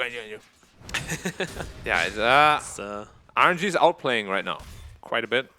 The global was maybe a little bit unnecessary because there was no danger of corporately dying, but yeah, you better be safe than sorry. I remembered it. It doesn't matter if you fail, it matters if you give up. Oh, right, yeah. There we go. That is the same saying that we could have applied to a previous situation. I forgot. Oh! What a sleep as you saved him! Sleep, actually. That is massive. Is it massive enough to turn this fight around? Let's find out as they go onto the Tusk here. Tusk will eventually tick away, but as will Ori. It's the usual trade here, plus an X and over on the side as well. But it's not over yet. Somnus jumps in and gets a snipe out onto the Bane. Meanwhile, Chalice in the middle of everyone. Is he tanky enough to fight through this? I don't believe so. He will fall as well. Gets a ton of damage off before he dies, but die he shall. And all the while, God King shoves in the middle lane and takes the tower for his team in RNG as well. Yeah, God King farming once more. He doesn't really like his teammates too much. He's like, you guys fight every game, and I'm going to do my own thing. But honestly, the only reason why this even happened is of an amazing sleep once more from the Bane. Yeah. Otherwise, he would have died like right away on the Viper. Yeah. Probably no return kills even. Gotta be careful though. Like Wraith King is also up there in the farm. We've seen how much damage you can cause once you have the Desolator. A little bonk to the forehead. Yeah. But, you know, he needs that supporting cast around him, and we've talked a lot about Ori, how rough his game has been. And that is honestly so unusual. You know, he is the highest KDA player in the DPC out of every single region. He's the highest KDA player. How crazy is that RNG are now just committing so much to shutting him down? I mean, for a good reason though. Like Ori is definitely one of those players that once you let him snowball, like even in the last game as Lash, he did so much work. And Ori knows how, like, well, once he gets ahead, he knows how to stay ahead. Yeah. And if you don't let him get ahead, then, you know, he's going to play catch-up the entire game. And one of the biggest playmakers of the Aster team is suddenly rendered useless. That is Good strategizing. It very much is, yeah. You take away that founding block of this team, something they've been relying on in many of their games. Oh, they find the Bane. This is a great target to bring down first, and they will be able to take care of him immediately. Felix And the Tusk dies once more. gonna trade his life once again. I mean, Not for the Ori, though. XXS TPing out of this one. My goodness, squeaky bum time for Mr. Mars there, but he does get himself out. Yeah. You did have to say it because it wasn't Ori that died. Yes, it was. I agreed not to say it if it was Ori trading for Felix, but Felix, I don't know. Felix is basically just running in and giving his life for another hero every single time at this point. I mean, maybe this one's not quite as worth it as usual, but Yeah, Viper's only level 9 at this point. It's falling further and further behind. X-Nova is fine. yep. As is the Weaver.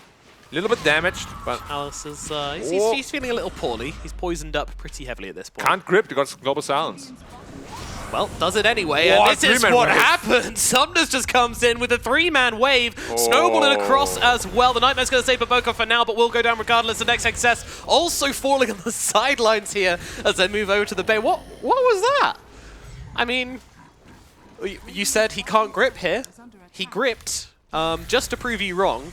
And then... Take that, Black. well, Idiot. stupid caster, I'll show you. Oh, we're all dead.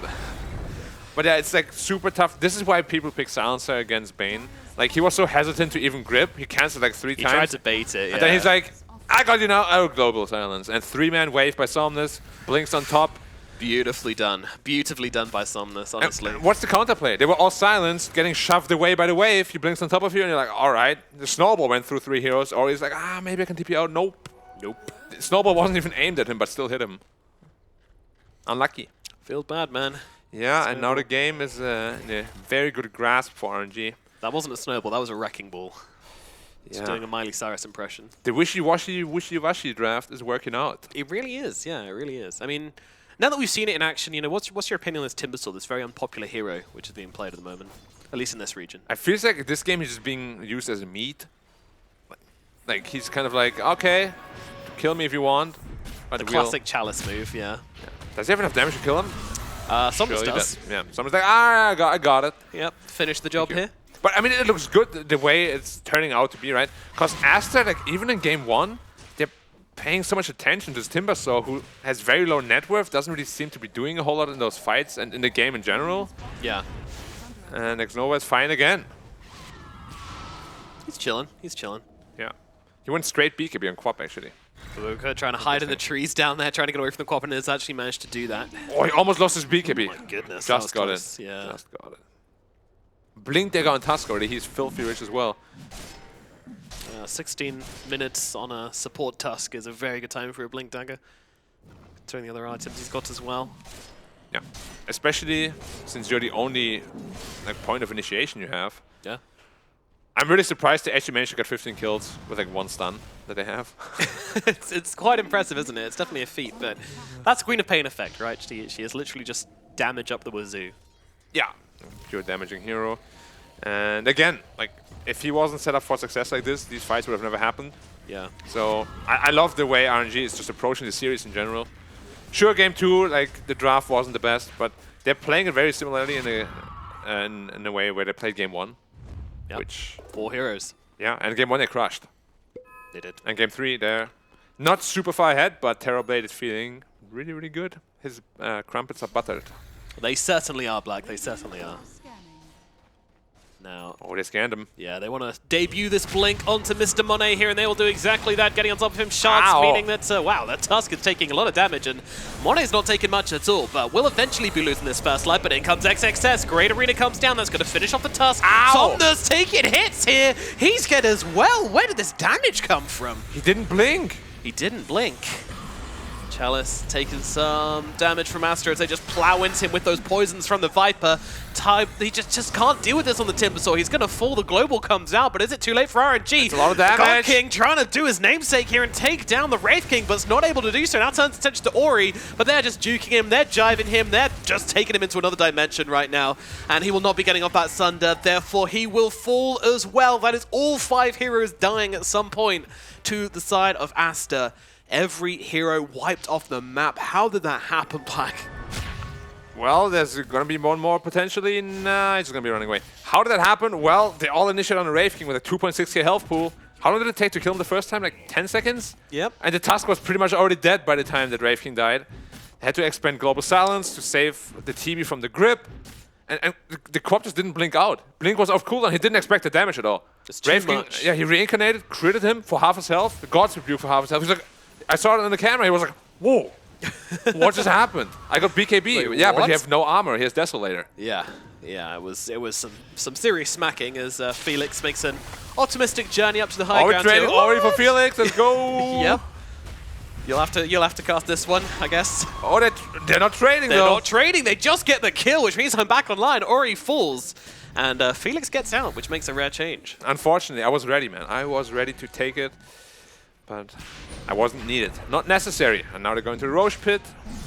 Tag team, of course, one of the best Roche takers in the game.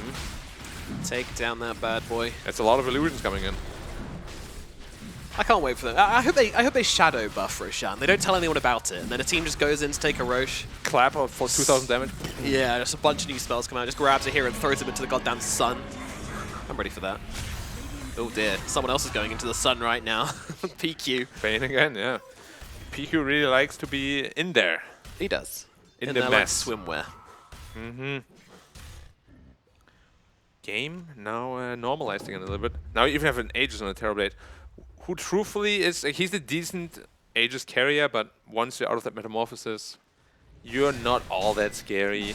No. Unless you watch the anime, then maybe that's different. True, he's always scary in the anime. I can't watch it alone. I Yeah. need to hold my hand. Terrifying. Green eyes. Ooh. BKB on Wraith King. Dire's top tower under attack. Nani? Dire's Yeah, he had it for 10 minutes, we didn't see it.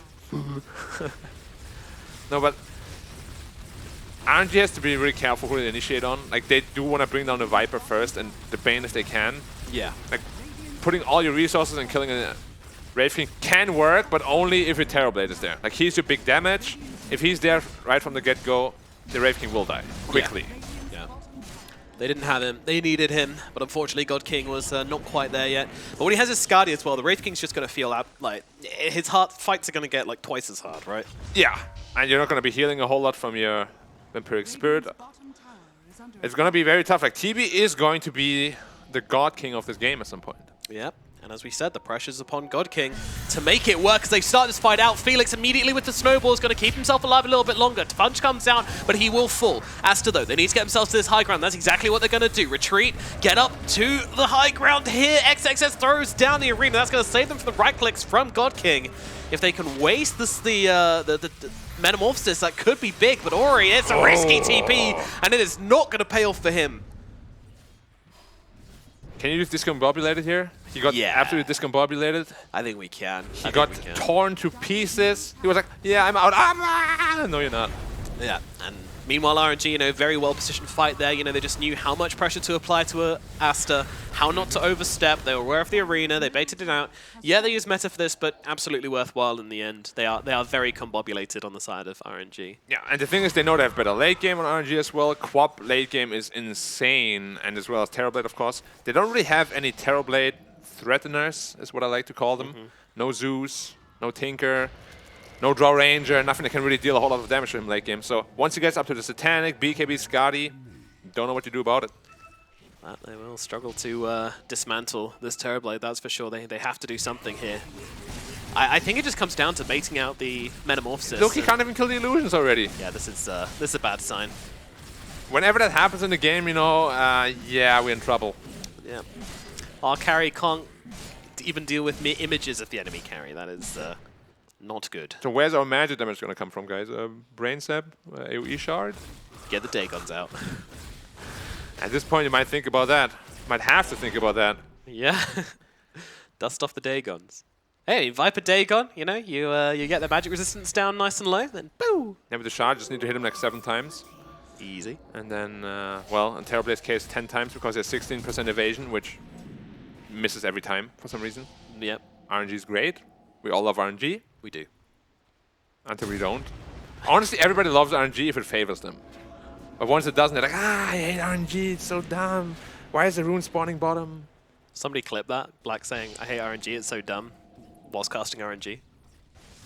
Oh. Get him out of Oh, here. Get him gone. We got him, everybody. I got baited. Unfortunate. Bottom tower. Unfortunate indeed. Why are you doing this to me? I thought we had something special. I was only putting it on. Yeah, the entire time to bait me in, when you trust the person the most when you're most vulnerable. And Absolutely. You grab me in, just as God King is grabbing all the buildings right now. Yeah, he's just doing what he wants again. Solo Dota 2, working out brilliantly for them. He's literally the only one there. The rest is smoked up. Like, all right, God King, do what you want, join when you want. Have fun, buddy. Go high ground if you want to. Yeah. It's like leaving your kid off at daycare. Just leave your kid off in the bottom lane and we'll go do something else. Is under attack. Dire They might be able to. Oh, okay. Oh, there's a Shadow Blade gone for a long time. That's actually a pretty good pickoff. It is, but it's always funny to watch a courier get absolutely sucker punched into oblivion. And the same thing might just be happening to PQ here as well. The early warning system gets triggered and Aster leave. When they used to go mining, they used to carry around a canary in a cage with them, so that if they moved into an area with bad air, with toxic air, because the canary's got much smaller, therefore much faster respiratory system, it would die much faster than a miner would die. So the canary dies, they know they need to leave. And that's what the Bane's doing this game. This is what the Bane did every game. Yes. That PQ did it literally every game. Yes. He's their canary. Yeah, he's like, guys, it's getting a little bit... Oh, PQ's dead. Time to leave. You know what it feels like? A very slow, methodical dismantling of Aster. Yeah. They're only a couple of 100 goals ahead, but they know their draft. They have nothing to worry about once they go like past minute 40 or whatever. And it's on Aster to really do something. Because as we said, you already can't clear those illusions. They're only going to get stronger. And once it's level 20, you're going to have the talent for the illusion duration. Like all the lanes are going to be pushed in all the time if you have no solution to it. Yeah, they need some answers, and they need them quick. They're going to win a big team fight when like Roshan responds. They're going to take that Roshan. And I mean, Wraith King can of course build a lot more damage items. That's not the problem. It's just he's farming at a much slower pace. And all the items he buys are much less effective than what Terrorblade is going to buy. Yeah. And if they can find a way to bait out the Metamorphosis, I still feel like that's their best chance, but Yeah. it's really hard to do without just dying. He's got a Scatty. When he starts attacking you, you're not going anywhere. Maybe the Wraith King can do it and somehow like manage to blink out after he dies, but that is so risky. Not something you want to plan for. Yes, we'll sacrifice our Wraith King's first life to get a Metamorphosis on paper. good plan, but Oh, my blink got cancelled. I'm dead. yeah. It's He's running pretty away from the severe illusions side again. effects if it doesn't quite work out. And this just looks so sad. It really does. Cameraman's going to show some mercy. Well, what's the play here? Spear into what? Where did the Beatles go? It was just Boink. half the Beatles. They're waiting with the spear. They're going to throw it in, and the snowball, he just about gets close enough, but it's still a lot of damage coming out onto Radiant Ears, but Monet might be losing his first life here. He's looking across, but Somnus will finish the job. That'll be the first Where's one gone. God King? He really wants to finish off Felix. XXS comes across and will take him down. Meanwhile, another sleep comes out. They've got Chalice, Aster gathering around to just finally finish off this gosh darn Timbersaw. The man who started it all does finally fall. Not bad from Aster, but yes, the question is, where is God King? Where is God King? Yeah, that is Have you literally- seen this man? He was farming all the way bottom again. Okay. Like, I really... Like, if I had to point out what I think RNG can do better in all 3 of the games so far, like, you gotta get God King more involved. Like, if he says I'm bottom, you actually can't go there middle. Yeah. Or if they say let's go middle, like, he can't just go down there, you know? It just feels like the 2 sides are pretty disconnected in all 3 of the games so far. And that's kind of been their strength in a way because, you know, God King's been playing a very separate game to the 4 of them, but when you make these plays, it has to come together. It can't stay separated. It's like, like a good yo-yo, you know, it's got to come up, but it's got to go down and come up again. Balance in all things, right? You don't want to Exactly. stick all the time, but you also don't want to be separated all the time. Just like us. Yes, Need some private time, but also need some together time. we do, we do. Yeah. And Wraith King is into a Silver Edge, so that's a damage item, which is good, but not enough. He needs like 1 more, So he's which is an going for MKB. the MKB. Thank you for not buying that AC, because it wouldn't have done anything for you. Let the Mars build that. The good news is Mars late game is considered a hard counter to Terrorblade. Of course, you have the Arena, which the projectiles can't pierce, and you also have the Bulwark. So if you actually focus someone that's stunned, you just activate Bulwark, and all the Terrorblade attacks from the illusions of the main hero hit you instead, What a hero. and you just save him that way.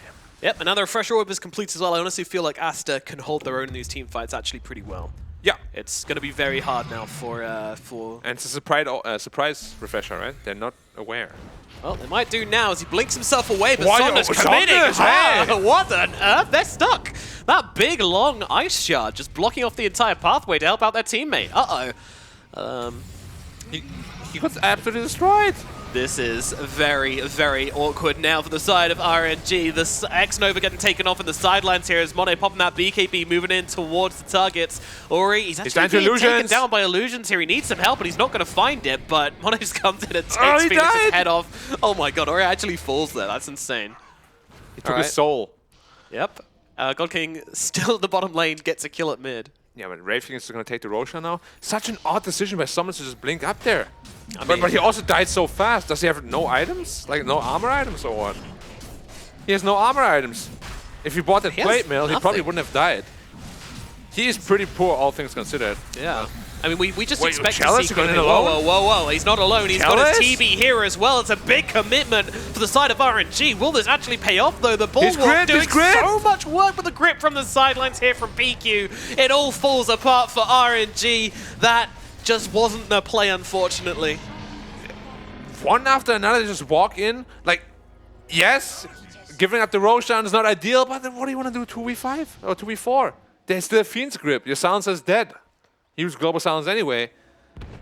I mean, that was a Bulwark factor you were talking about before. Yeah, he just walks back. Boom, boom, boom, boom, boom, boom, boom. Yeah, exactly. Nothing. Like he was initially trying to target, I think, down the Wraith King, realized he was doing absolutely no damage, then turns around to start piling into the Mars, but by that point, you've already lost your Timbersaw and you're alone in the pit, and then you get gripped, and then you cry, and then the tears drop all over your keyboard, and mix Now it's with all your- messy. I mean, this is all like a snowball effect though. Like the quad makes a mistake, blinks up the hill, which then makes Silencer panic. Oh, I got a silence here, which did nothing because he just died to the one right click of the Wraith King.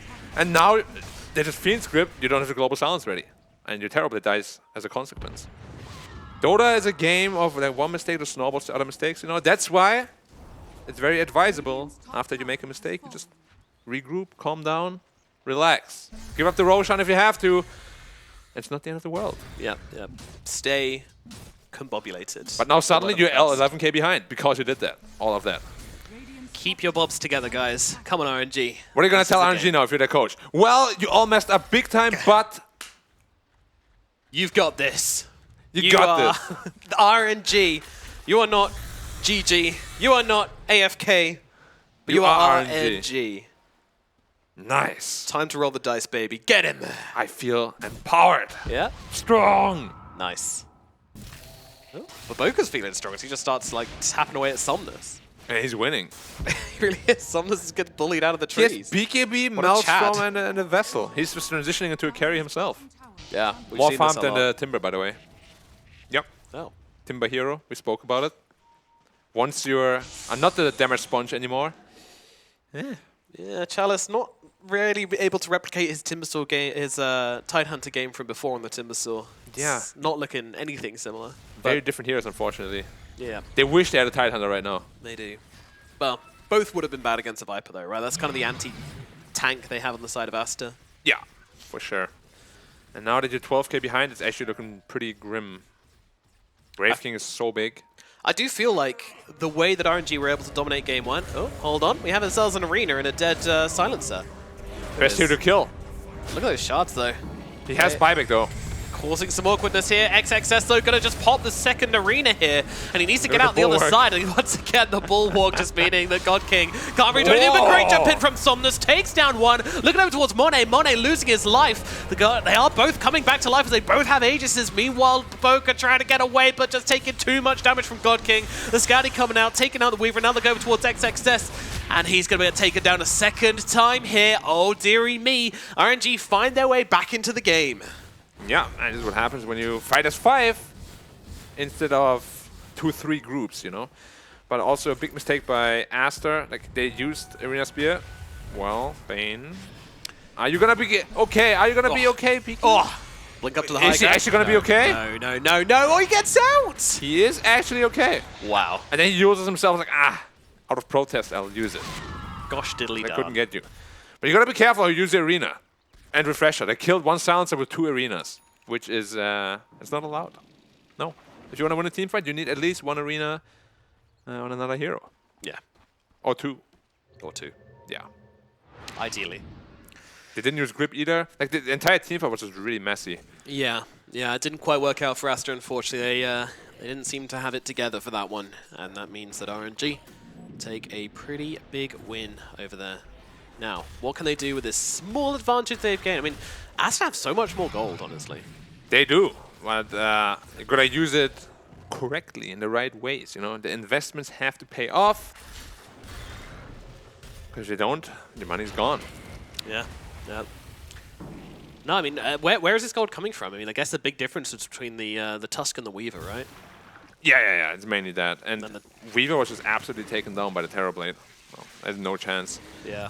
You're actually almost into a Skadi on the Viper, so he's gonna be a little more survivable, a little bit more tanky. Okay. But you're still no match for the Terrorblade, which is really the biggest problem you have right now. Like, Wraith King needs to get on top of the Terrorblade, somehow isolate him. But you can't even kill him first. He's too tanky. Do you not Probably feel like it's a kind of game where you want to play around the TB, like just keep it inside the arenas and deal with everyone else? it's what you have to do, yeah. Yeah. But then the TB has to make sure that he uses his BKB to get out of the arena. Yeah. And that's when things can go south for him. It's like he uses BKB, gets speared randomly, and then Wraith King pummels him. But it's not easy. It's not easy at all. Aster certainly finding the options in the late game here. Yeah. But then there's also now Satanic on the Terrorblade, though. 3.6k health. It's so many cards at play here, so many different factors to consider between both these teams. And sometimes you just need to sit back and go, man, what a game these two teams are actually having here. A series. Oh, hold up. We got a Weaver dead, Baboka. Ooh, time-lapse and BKB. They might struggle to finish the job here. TP away, no punch available, so Baboka is out free. Yeah.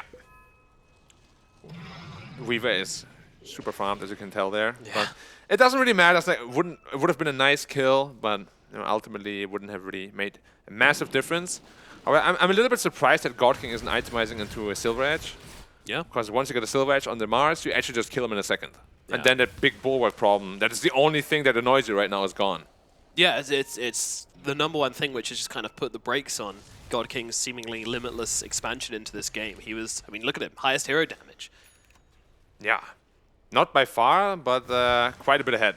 Especially of Aster. Aster didn't really deal a whole lot of damage at all. No.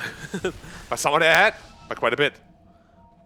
Yeah, when they get on someone, they burst them pretty quickly, but in terms of like AoE damage inside team fights, they are very lacking in that department, so that's when that big discrepancy comes through. Yeah, so I hope God King is going to go back for the Silver Edge eventually, because they do need a break mechanic. Dire are scanning. Oh, Eva, he's trying it again. Preemptively jumped by Somnus here, who don't think realized it at the time, and now they're going to jump on top of him. They got the on the arena, but look who's here. XXX coming out as well to back up the Boca. They're looking for the turnaround play. Felix will be losing his life here eventually to the bug or something else, and now they look for more. They've got the grip onto the Queen of Pain. Somnus, no way out here by the looks of it. Do they have the damage? Yes, they do. They catch him in the last second. The Brain Sap just... Woo! Yeah, if he doesn't get a Brain Sap, he's actually out, I think. And they had to use, again, the Global Silence. You can't use it before the grip comes out. You pick it as a Bane counter, you gotta wait for it. What is he silence for to try and save the Tusk? Like, you can't do that. Because now your Quap lost her life because of that. Like, she was expecting the Global Silence. Yeah, it's, she needed it. Yeah, and that's the second time where grip is just not cancelled because it just gets really messy, you know? Like, you can't really blame the silencer because you look at the situation like, oh my god, what is happening? Silence. And, yeah. So you feel I like the patience, though, by Bane. more communication is just required for RNG to just polish this one up. Yeah, for sure. And it was a really nice bait by Boboka, though. Like, he played it as if there was no one behind him. Yeah. He like, ran through the trees like, oh no, no, no. Dude, I believed and I can see both teams. Yeah. I was Baited like, me. I was like, no, man. I mean, you might not see the Mars, but he's right there. Yep. Who's baiting whom? Yeah. He's very close to 25 as well, which will give him probably the bonus HP region in the arena, which is a pretty hefty amount as well. I think it's 80. Wow. Yeah, that'll help. Now two teams see each other. This is an awkward engagement. Aster just going to double force themselves out. Blink away on the Bane as well. MKB. Blink out. Why you reckon he's going MKB? They have no evasion at all on Aster. Do they have none? No. Huh. Well, guess they're not going to buy any now then. Yeah, preemptive counter. I really want to see that Silver Edge. Oh, it's because he knew they were going to pick up the Trickster's clone. Ah. There it is. Smart. So Smart. smart. So smart. Yeah. I don't know. I mean, is it? I'm guessing this is the most efficient damage item you can buy, right? No, I really do think that like Silver Edge is literally the only thing that makes sense. Like, even if you buy a Rapier, Mars will still do the same thing, you know? The only way to really kill him through it is you gotta break him. Maybe someone else will buy a Silver Edge form, like the Quap super late game, perhaps. But yeah, it's peculiar, interesting, as one of our besties would say. Indeed. Indeed. Well, Roshan is up. Both teams want it. Who will take it? That's what we're here to find out. RNG Find out in the next episode. See you tomorrow. after this break. Monet is running in. And out. Timber Jane down from Chalice. No big commitment here from anyone, really. Those the shards coming out. Very long, of course. Does a bit of DPS, a bit of slowing inside it as well. Can be very annoying for these slower melee heroes. Yeah. And he's using all the illusions right now to sort of scout the Roche Pit, but I would actually like it a bit more if he just shoves in the waves with it, and that would then urge a response from Aster, and then they can posture a bit more about the Roche, around the Roche Pit. Yeah.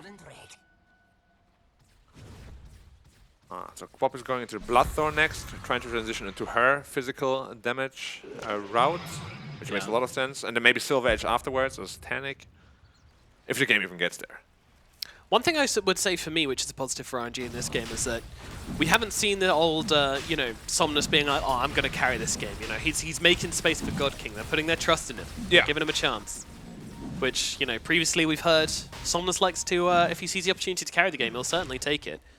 That is the kind of player he is, but this game knows that it's God King that needs to come up big in the top lane as they found Chalice deep in the lane. No buyback. Ooh, that could be costly. That could be very, very costly. We literally just spoke about how he's not tanky anymore and just gets taken apart in 1 second. They're going for this right now. The Bane, they find him on the high ground. Goodbye, Bane. He blinked up there, or what? How did he get up there? Yep, he blinked up there. Oh, Bulwark, look at me, guys. Bong, bong, bong, bong, bong, bong, bong, bong, bong, bong, bong. Now he's in the ice fallet. Bong, bong, bong, bong, bong, Another bong, arena coming down, but XXS is eventually going to fall here. So, I mean, that's a double for God King. This is a step too far for Aster. Buyback on the Bane. They do have buyback on the Mars should they wish to use it. But right now, he's already popped both arenas, so Buyback is not really on the cards for him. Yeah, the damage output of the Quap on the Mars was actually ridiculous. The wave took him like down to half HP pretty much. Like Sonic Wave damage output with Kai Assange is a tad ridiculous, just a bit. Tiny bit. And now he has the passive Lincoln Sphere as well. Yeah, very cool. Great talent. Very cool. Great talent. So fun to play against. Yeah. At least he doesn't have a Lincoln's yet. But if he ever gets one. Like, is this Lincoln's on cooldown or this one? Or Got to write them all down, you know, have 2 timers going on your phone. It's all a bit of a mess. yeah, we're gonna press every time. Yeah. No, you're using a script, you're banned. Oh. Whoa! Monet timing the Divine Rapier, throwing it into his quick buy. That I is wouldn't a mind it, honestly. statement. And now they're going into the pit. Oh my Well, God, this Mars is is quick. This is dead. quick. They need to do something about it. Aster moving in. They are going to be able to see this Roshan attempt in progress as they buy back on the Mars. Charles is coming across as well. Can they do anything about this Roshan? God King is just focusing it down. He will take the Aegis for himself and now looks out towards Monet. Monet's getting absolutely torn apart. He is gone from this fight. But God King, he's trapped in the pit, but who's trapped in with God whom? King is getting Oh my destroyed. God, he's getting beaten down. Good night, Terrorblade. Can the team come in and help him out? All of RNG is up, and they recognize that on the side of Aster, trying to get themselves away, but the Mars is getting caught out of the backlines here. He doesn't have buyback. If he goes down here, this could be real bad. He's got the BKB, though. Can he fight? I'm not sure he can. He drops the arena, but the team has just left him, and that is 2 heroes dead on the side of Aster without buyback. 2 minutes window where they could potentially start threatening the tier 3 towers. But yeah, you saw still, like Terrorblade dies very quickly if they get on top of him. Yes, he does. He melts, but he also had the Refresher Shard from the Roshan there, very luckily, which means that when he respawned, he had the meta, he had the BKB, so... Yeah. And this time around, they won't be able to do that because there are only 3 heroes alive. And there's, of course, a Tusk Snowball to help you, a Global Silence to help you. And they know they have no buybacks. They must know because they bought back previously. Double damage, of course. What do you do here on Aster there? What is the counterplay? They might honestly just try to threaten the throne with the DD. Like, he's very powerful right now. Very powerful. Very, very nice DD find from God King. Took a lot of skill to find that rune. And he's going for the tier 4s right now. What's your answer? Well, bouncing around on the sidelines. Baboka, though, forced to put the BKB pretty early here. They're forcing them back. Baboka just scaring the entire team away with those pesky bugs. And, oh my goodness, it was a Sunder and a Satanic there. Yeah. Just to get the Quap back to full health. Monet jumps in, looks for the Tusk, but nice fingers there on the Ghost Scepter from the Tusk to keep him alive. Ooh, it's getting close, it's getting hairy, heating up between these 2 teams. There's a Refresher popped by the Terrorblade in the end. Getting the extra duration. Take the Rexen out, or are they going to stay and try to look for the Mega Creeps? They're still 40 seconds without Mars, they know this. Yep. Aster trying to force them, invite them to overstay their welcome. Meanwhile, the Weaver getting caught on the sidelines here. He might need some help. Timelapse does come down. Sonic Wave going to miss, but it doesn't make a difference. Baboka still falls. Monet could be in some trouble here. 18 seconds on the Mars. They need to hold them back. They need to turn this around some way, somehow. But Monet is getting absolutely blasted by all these TB illusions. Now they move to the next target inside the Snowball. They'll be safe from the poison, and it's going to be another death for Ori. Meanwhile, Felix takes a step too far. He gets killed off without buyback. So RNG, they are actually going to call this one and get themselves back. The Mars is back. There's 4 heroes up on Aster. The game will not be ending here, and there are no Mega Creeps for RNG. I mean, they survived on Aster, but really at what cost? The entire team bought back. You lost 2 sides, and all you got was 1 Tusk. It's literally all you got in the last, like, 3 minutes exchange. Yeah. It was like, what, they were like 11k ahead, now they're 5k behind. And Terrorblade, as we said, is a massive problem. I don't even know what they do about him. Dude, like 10 minutes ago, I feel like, you know, they're both fighting on the cliffside, and now Aster, they're just barely holding on with their fingertips. Yeah, I mean, you can just see, like, if Terrorblade gets free reign in the team fight, and the Mars isn't there with his Bulwark, like, Viper and the Wraithkin, they just cannot fight at all. They can't move, and they can't fight back. So what do? You die. You die. It's the only option left. XXS really is a difference maker in these team fights. He cannot make a single misplay for the rest of this game. No pressure, buddy. Good luck. Good luck. Yeah, it's probably what Lanham is saying right now. Massaging his shoulders. Yeah. Here's, good luck. If you win, I'll buy you your favorite dish later on. Ooh, what do you think it is? What does he strike you as, XXS? I think he likes egg tarts. Egg tarts. Yeah, egg tarts are very popular in China and Hong Kong. Oh, okay. Today I learned. Or in Asia in general. Yeah. And I gotta say, I'm a big fan as well. Mr. Worldwide with the cultural information from across the world as usual. You like egg tarts? No, not really. Sorry. Oh, Have you tried my egg tarts though? Like I bake really good egg tarts. Yeah, I mean, I don't think I've tried the Asian versions, only the European versions. So. Are they different? Don't know. Never tried the Asian ones. Are the European ones like the Portuguese egg tarts? Are Yeah. those? Yeah. Like custody, I think. Yeah. So you're not a custard fan? Not really, no. Ah, okay, that makes sense then. RNG, what is their timing here? What point do they go in and try and drive the dagger into the hearts of Aster? I mean, honestly, they could just wait for the next Roshan. God. Or perhaps wait for Aster to step out too far and make a mistake and punish them for it. Yeah. Because admittedly, they don't have a whole lot of stuns on RNG. Still just a Tusk. No hex, no nothing. Look at this gameplay here. Look at this Terrorblade gameplay. Just main Guarding the hero Hydra. doing nothing, just microing the illusions. The illusion's just so goddamn strong at the moment. It's a tricky one. Only Wraith King can kill him. Wait, shards deal damage now? Yeah, it's with the shard. When he has the shard, it deals DPS inside it. Oh, cool. Didn't even know that. Slows as well. It's very good against slower melee heroes, Like the Wraith King. like the Wraith King. XXS starts a fight, skewer back onto the tower. This could be big, but can they follow up? They just don't seem to have the damage. The arena comes down as XXS just take it to the front lines here. He's tanking a lot, but can he tank enough? Monet getting into the fight, looking over towards Chalice. That's going to be his target. Snowball out, though. It's going to save the TB for the time being, and now they look to juggle on Monet. Monet just trying to fight into God King, but the Satanic comes through, and they will tear the first life out of the hands of the Wraith King, and now Monet just can't do anything. He has to back himself away, but Ori stacking up the damage here onto God King. They've got the grip as well. The global science comes out, but it's not enough. God King is dead, has the buyback, but still a big defense from Aster at last. They dig deep and they find the defense. Yeah, and that was without the Rapier. He just got that at the very, very end of the fight. But you can just see what kind of difference the Mars made. Like, he just tanked the Terrorblade for a good 12 seconds with that bulwark, with the HP regen in that arena. And he has no choice. Like, he tried to not hit him, but you have no choice. Like, the bulwark active is a little bit too strong. Wraith King ends up dying, but you bought enough time for the backline to be crushed by the other heroes. Absolutely nuts. This game is just delivering on every single front. And yeah, I love the patience from Aster there as well. You know, soft committing to the fight, not over committing at any point until they realize the point where they could jump in and get those kills. And like, so delicately done from Monet as well. You know, his health is a resource. His first life is a resource. His second life is a resource. He uses that first life brilliantly just to keep on delaying out the push from RNG. And then the second life, he can actually come in and do the real damage and finish the job. Yeah, it's the same with the Mars also, right? Like, the first arena, he baited out the BKB of the Terrorblade, and the second arena, he didn't have that anymore. Gets a really good spear onto the Terrorblade. And the Viper is now also getting to the territory where he becomes pretty scary. Like, once that MKB is up, he will deal a lot of damage. He wasn't a factor really in most of those team fights, but if he gets one or two more items, it will change as well. It just feels like to me, for Aster to take these fights, they have to be timing everything to such a precise degree. Like, it's microseconds, and we're talking like not, you know, once you pop that arena, you have to pop the second BKB, you have to pop the second arena. It has to be timed and linked together with the Wraith King's jumping in choice as well. It's just a delicate juggling act from the side of Aster, and they are pulling it off beautifully here. But of course, RNG still very much feels like they're in the driving seat, even though there's like 1k gold advantage of Aster. I don't know, I just feel like with the buybacks and everything, RNG are in a slightly better position still, but maybe not for long. And they also have the refresh on Quap now, which is really the biggest damage to the Mars during that BKB. Like, we have like 2 Sonic waves will shred the Mars and give just so much more space to the Terrorblade.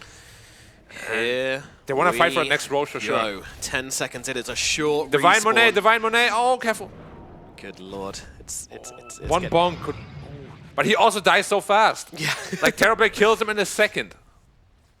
Unless Mars is dead, and he doesn't kill him at all. Oh my god, TB just bought out for an Ags. Wait, he has no buyback then? He just bought out for an Ags. Okay. I mean, no, what I would have done, but he has a refresher, so double fear could potentially be very game winning. But if you die now, this is game over. Yeah, it's very ballsy move. Wow. He had a rapier queued up. You know, I'd be totally down for selling your buyback for a rapier, but for an axe. For the axe, I'm not sure about, but hey, God King, Pop he's a player of 2 extremes. Let's see what they can do. Into the pit we go. I mean, if he can use the ultimate, the terrorize wave. What's the spell called again? Good Terror? question. Is it just Terror Terror? Wave, I think. Terror Wave. Yeah. If you can use that to defend the Roshan attempt and secure the Aegis, it'll all be worth it, but that is a big, big if. Meanwhile, on the side here, they're trying to find the you Bane. can't lose the Bane? No. Oh, Okay. he gets out. But he's in the base now. They have an opportunity to maybe get Roche. Yeah. It's pretty quick, but they're like, nah. They won't know where he TP to is a thing. True. I mean, there's only the base left, really. Because if you TP the outpost, it would be a bit longer. Yeah, that's a good point. But yeah, playing it safe. They also use the Metamorphosis, so they don't want to risk anything. I really hope that Monet isn't like in this mindset now where, oh, I got a Rapier, I can't jump in anymore, because he was so important for all these team fights. Like, you need to lose your first life as a resource to be able to fight back afterwards. Yeah. And with your first life, you gotta bait out a couple of BKBs. But even then, now they all have refreshers. Corporate got refresher, TB got refresher. And once your BKB is down, you're gonna get Terror Waved, and then you run away, and you're just gonna die. So many ifs and whats. Who can execute better? This is probably the game with the most complicated team fighting you may ever see. There's so many variables, so much to consider. And on top of that, all like, you know, there's breaks. There's of course the regular spells, which we're not even talking about anymore. Global Silence to cancel out the grip, etc., etc. Like it's all so many individual battles between these players, between these cores, between these matchups. Which way it goes down. Any mistake or any big outplay here could be the real game maker. But buybacks are coming back now. In fact, almost everyone has them except God King. That's no And surprise. Somnus. The guy's a lunatic. Somnus for now, yeah, 500 short. So Aster won't know that. If only they knew, they would be forcing Roche right now. They really would. But I think there's also the Wraith King buyback. It's good, but once you lose your Rapier, you're also going to be pretty sad about that. Felix trying some alternative tactics here. He's like, just let me into the pit, guys. Just let me in. It's fine. I mean, it's so much harder right now to approach the game for Aster still, because you're two sides down, the lanes are always going to be pushing in, Yeah. which gives openings to RNG, but they're really just sitting on the high ground waiting. They're moving in now. It's a super But long spear. It's only illusion. How is it so long? Must be like a telescope or something on his team. Someone perhaps doesn't have the aura on him right now, but he's just got a strong arm. He's been practicing a lot, throwing a lot of spears. Certainly has. They get a few units longer every time you throw one, you know, just because you're getting more practice, getting stronger in that arm. That would be such a nice mechanic. Yeah. And eventually it's just global. Global spear takes you out in the fountain. Yeah. Just like the... Or if you get like a nice channel down, then they just end up like being carried forever on the spear, thrown across the map. to your own fountain. Felix, he's trying to strike a deal. To be fair, you know, just let us into the pit, guys. It's fine. Nothing bad will happen, I promise. Don't do it. But as we know from the anime, letting TB into the pit, or letting TB in anywhere, is a Bad pretty idea. stupid move. Yeah. I mean, honestly, like if this game, let's just hypothetically say, it goes like 30, 40 more minutes, like this Weaver is dealing a lot of damage at this point. Yeah. He is pretty much a core already. Yep. They And who's going to do the same thing on the Radiant? Like, that is where this really farm +4 can come in really handy. Because you got the Silencer and Tusk who are really poor, and then the other three who are really rich. So, the longer the game goes, the more I'm probably going to favor Aster. Because TB can't get any stronger, right? He's almost at his peak, yeah. And then give him a rapier and he'll Whoa, be there. whoa, Monet! Monet playing a dangerous game, but Shard's just a little bit off the mark, and that is going to give Monet the space he needs to escape almost certain demise there. This is Goodness not me. something you want to do with a Rapier. And there is a telescope on the Bane. Ah, there you go. Yeah. Some good old cast range, plus an Ether Lens, even more cast range, very balanced. Yep. What we all love. I hate cast range increases. Just catches you off guard sometimes, doesn't it? Oh, we're in the pit. Hold the phone. What's going on? Aster. I'm not going to let this one happen too easily. The Magic Lab's Where's doing the a lot of damage? work there as they get off the first BKB on XXS, and now the arena Oh, comes there's down. Spear! It's a good one, but the fear comes out from the TB, which means they can't really follow up on it yet. XXS, he's got the refresher ready. Is he going to use it as a question? Or when, I guess, is a better question. Look at XSS, he's just like bulwarking around. He's like, shoot anyone! I'm gonna tank it. Get down, team. Stay behind me. Fear not. It looks so silly. Yep. He's- He's just... He isn't even deactivating it ever. Nope, he can't. Now jump in. Oh my god, the damage! damage! But the heal comes out in time! Did he sunder him? What's that heal? He sundered him. Oh my god. Well, And instantly pop refresher too. Without using Yeah. one BKB. That's one BKB down for free. And It his is- chalice isn't dead, but Yeah, I think BKB it's could be costly. probably worth it to save Chalice, but it's a hard call to make, but it's one which God King made regardless. He's going Now- back in. Whoa, he's up. Hey, He's up to the Chalice, high Chalice. ground, straight into the face Oh, of Monet. Monet. Monet, his first life, it might be gone. It is gone. Now, they're just surrounding the respawning Wraith King. They're throwing everything He's dead, to he's dead. Monet. He's out of there. His axe, his axe. Zags, he's surviving a little bit longer, but his death is imminent. XXS trying to fight up into the TB as Monet will drop the No TB buyback. getting low as well. Can he survive through this? Asunder! He gets it on the Bane. He's actually surviving through it the first time, but look at Ori. The Viper Ori damage, has what? turned into a god. What is this? Now he turns around just fighting up everyone. RNG, get off our high ground, but the buybacks are coming in thick and fast for the side of RNG. They are not out of it yet. Quick buyback count here, and we can see that it is massively favoring the side of Aster at the moment. And but, the Rapier's back in the Wraith King's hands as well. but, I mean, yeah, Monet could be the difference maker here. The critical hero that doesn't have buyback. We spoke about Ori. Like, if you ignore him in those team fights later on, he now has items to actually deal damage. His MKB, did he lose it on the courier? That would be so big if he actually lost that. Yeah, I think he did. Oh, that would be like... He killed the Terrorblade from 100 to 0 pretty much all by himself in that last team fight. He sundered and he just killed him again. Like, that poison damage really does stack up a lot if you just ignore it. And they're getting Roche for free? Surely not. No way, no way. They're coming in. Monet taking down Roshan. The Roshan is gone, but Felix he got jumps in. it. He takes the Aegis on the Tusk, steals it out from under them. XXS in some trouble, and Monet in even more trouble with 4 staff from the Bane to get him out. But is he safe? I'm not sure he is. BKB out from Monet as he tries to get back to his high ground. Ori just chasing them back once again, though. He is the real raid boss in this game at the moment. Baboka on the sidelines Baboka's as doing well, so much trying to get damage. Felix. Felix running away. He needs to escape. He's got that bug upon him, but the illusions will take it off. Meanwhile, Xnova also needs to get that bug off here, but I don't think he's surviving. A simple brain sap will finish him off. No Dead buyback for on him. 100 seconds. Yeah, and now it's back to... Viper and Weaver actually still have buyback, so the buyback situation is still better for Aster. But these fights are getting really intense. Like, that Aegis steal was... intense. Insane, dude. Like, if he dies there, he doesn't have buyback, the game might literally just be over. Yeah, no. I mean, where did the goodies go? Like, we got a cheese on the Terrorblade, we got a Refresher Shard on the Terrorblade. He got the Refresher Shard and the cheese from that. And the Aegis. On What the Tusk, the of course. hell? This guy's And- got fingers of a pianist. Was it the 4th or 3rd Roche?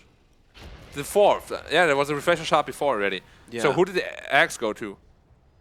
That's a question I might Somnus, not I have think? an answer Yeah, to. I think Somnus picked it up. Somnus got it? Oh, yeah, it's yeah. just appeared. So the wave cooldown, He got everything from Yeah. that. Felix, God. all 4, yeah. How even? Did nobody click? I don't know, man. Check this guy for an auto clicker, man. Just sweeping everything up off the floor. Yep. But Aster, they are undeterred by the bonuses that have just been grabbed by the side of RNG, because of course Silence is still dead for a little bit longer. At the very least, they'll grab themselves a tower. That is just an awful mess on the floor. There's fire, there's poison, there's ice. I think Aster would be much more confident trying to go for the high ground with the silencer that if Ori actually didn't lose his MKB. Like Wait. Weaver got a rape in out too? I fucking love Baboka. Look at his damage output now. Like, he hits harder than the Terrorblade. And Oh of course, my it's a triple God. attack. And all the heroes that are affected by your Swarm also get an auto attack from the Gemini, which is an additional one because of the talent. So everyone's like taking 1,000 damage every Gemini attack. My God. Like, if you ignore this Weaver, you are in a lot of trouble. But you also can't ignore the Wraith King, and now you also can't ignore the Viper anymore. And you have the Mars to soak up all the damage. Okay, so the trick is, well, this is the trick they're going to try and make here as they jump onto 2. Monet taking so much time, he's going to lose his first life almost immediately. XXS, though, he's holding his ground here with that Bulwark, doing so much work. Refresher comes out, second arena, they're trying to turn it around. They're going to try and beat down the Tusk, but more importantly, they're going for the TP. Monet's Monet on the on the TP! TP! Are they both dropping here? I mean, Ori from the sidelines here, just Bulwark's full dropping health. everyone. They are melting on the side of RNG, and the grip's there onto Somnus as well. Somnus is going to lose his life. The fat crit comes through. Goodbye, RNG. They are down all 3 off their That's GG, that's it. Lights out. Aster take the series in just an instant there. I mean, RNG, they try to make the play onto the Wraith King and the Mars, but that is a combo you cannot focus. And we spoke about it how, like, sure, you can't ignore the Wraith King, but the Weaver on the sideline dealing so much damage. Yep. And XXS again with the Bulwark actually saving the Wraith King. He's just standing there all along with his damn arm up, and Terrorblade is like, what can I do about it? I can't do anything. It was just an impossible fight, unfortunately, then from RNG. I mean, a ridiculously hard situation for them to break themselves out of. They fought damn hard for it, but in the end, Aster are the ones that take this tiebreaker series. And I mean, hey, they took it seriously, and we got delivered a hell of a game because of that. Yeah, I mean, honestly, all kudos to Boboka. Like, the way he played the game, he transitioned to like more of a semi-core, and then late game, that rapier purchase, I don't know how many players would have done that, but it was perfect because he realized every fight, they're actually just focusing the Mars. They're focusing Monet on the Wraith King. I have free reign. Like, in all of those fights, he took 0 damage. Even in the last fight, he was full HP throughout the entire fight while just wrecking everybody. I love how we have this consistent problem through the entire game, and all these different things which come up instead, you know, like all these little intricacies we're talking about, the arenas, using a life as a resource, all these small intricacies, but in the end it all comes down to one thing. Just didn't have the stuns for the Weaver, and the Weaver's just like, well, I'll buy a rapier. What can they do? They don't have the resources to chase me around the fights. Yeah, not even just not the stunts, but I think they weren't even aware like how much damage he's dealing. Like, it's like a post for Weaver. They're probably going to check the endgame screen. Oh, you bought a rapier. I didn't even know. Like, because we're all focused on getting the rapier off the Wraith King, you know? Yeah. And then it's very easy to lose track of like all the other targets, you know? Even the Viper, like we spoke about it, very useless in the mid-game team fights because he had a very bad early game. But in the late game, he has MKB, he has Shivas, he has a Shard, like so much minus armor, so much slow, and magic damage reduction. Everything just, late game was just way better for RNG. Like, Terrorblade was a big beast, but ultimately he can't do it alone. Yeah, I know, it really was just Aster, you know, they seem to have this plan for the ultra late game the entire time, turn their cores into multiple cores. Boboka was gearing up for it for sure. I mean, he always is. He's always looking to become a real carry, you know. Yeah. He's a POS4 player who always finds that extra bit of greed, and it just works so well for them in the end, as it often does with Boboka. I mean, he's just an absolute beast. Yeah, I would probably say Boboka and Xingqiu are my actually favorite support players to watch from the China region. They're just so flashy, always get the farm, always make the plays happen. But yeah, that's it from us. It is indeed. Yes, indeed. Yeah, absolutely. I mean, good season. Good season. Was fun, especially this last game. We're ending on a banger. Very happy with that. We absolutely are. All right, time to throw it back to our panel one last time. Take it away, guys, for game number 3.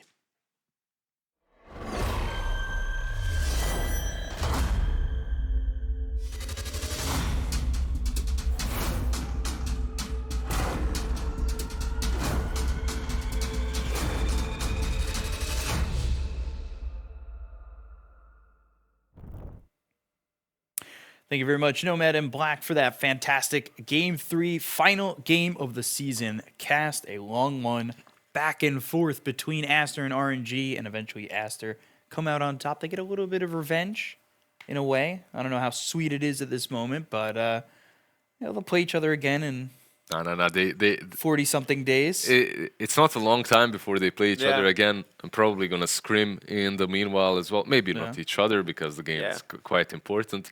But man, what an end to the season. What an end to the series and what an end to the season. Cherry on top. Like exactly what we needed from this best of 3. I'm so happy that we got the game 3. Yeah, it was a really fun Game 3. It was just back and forth the entire time. And then all of a sudden it's...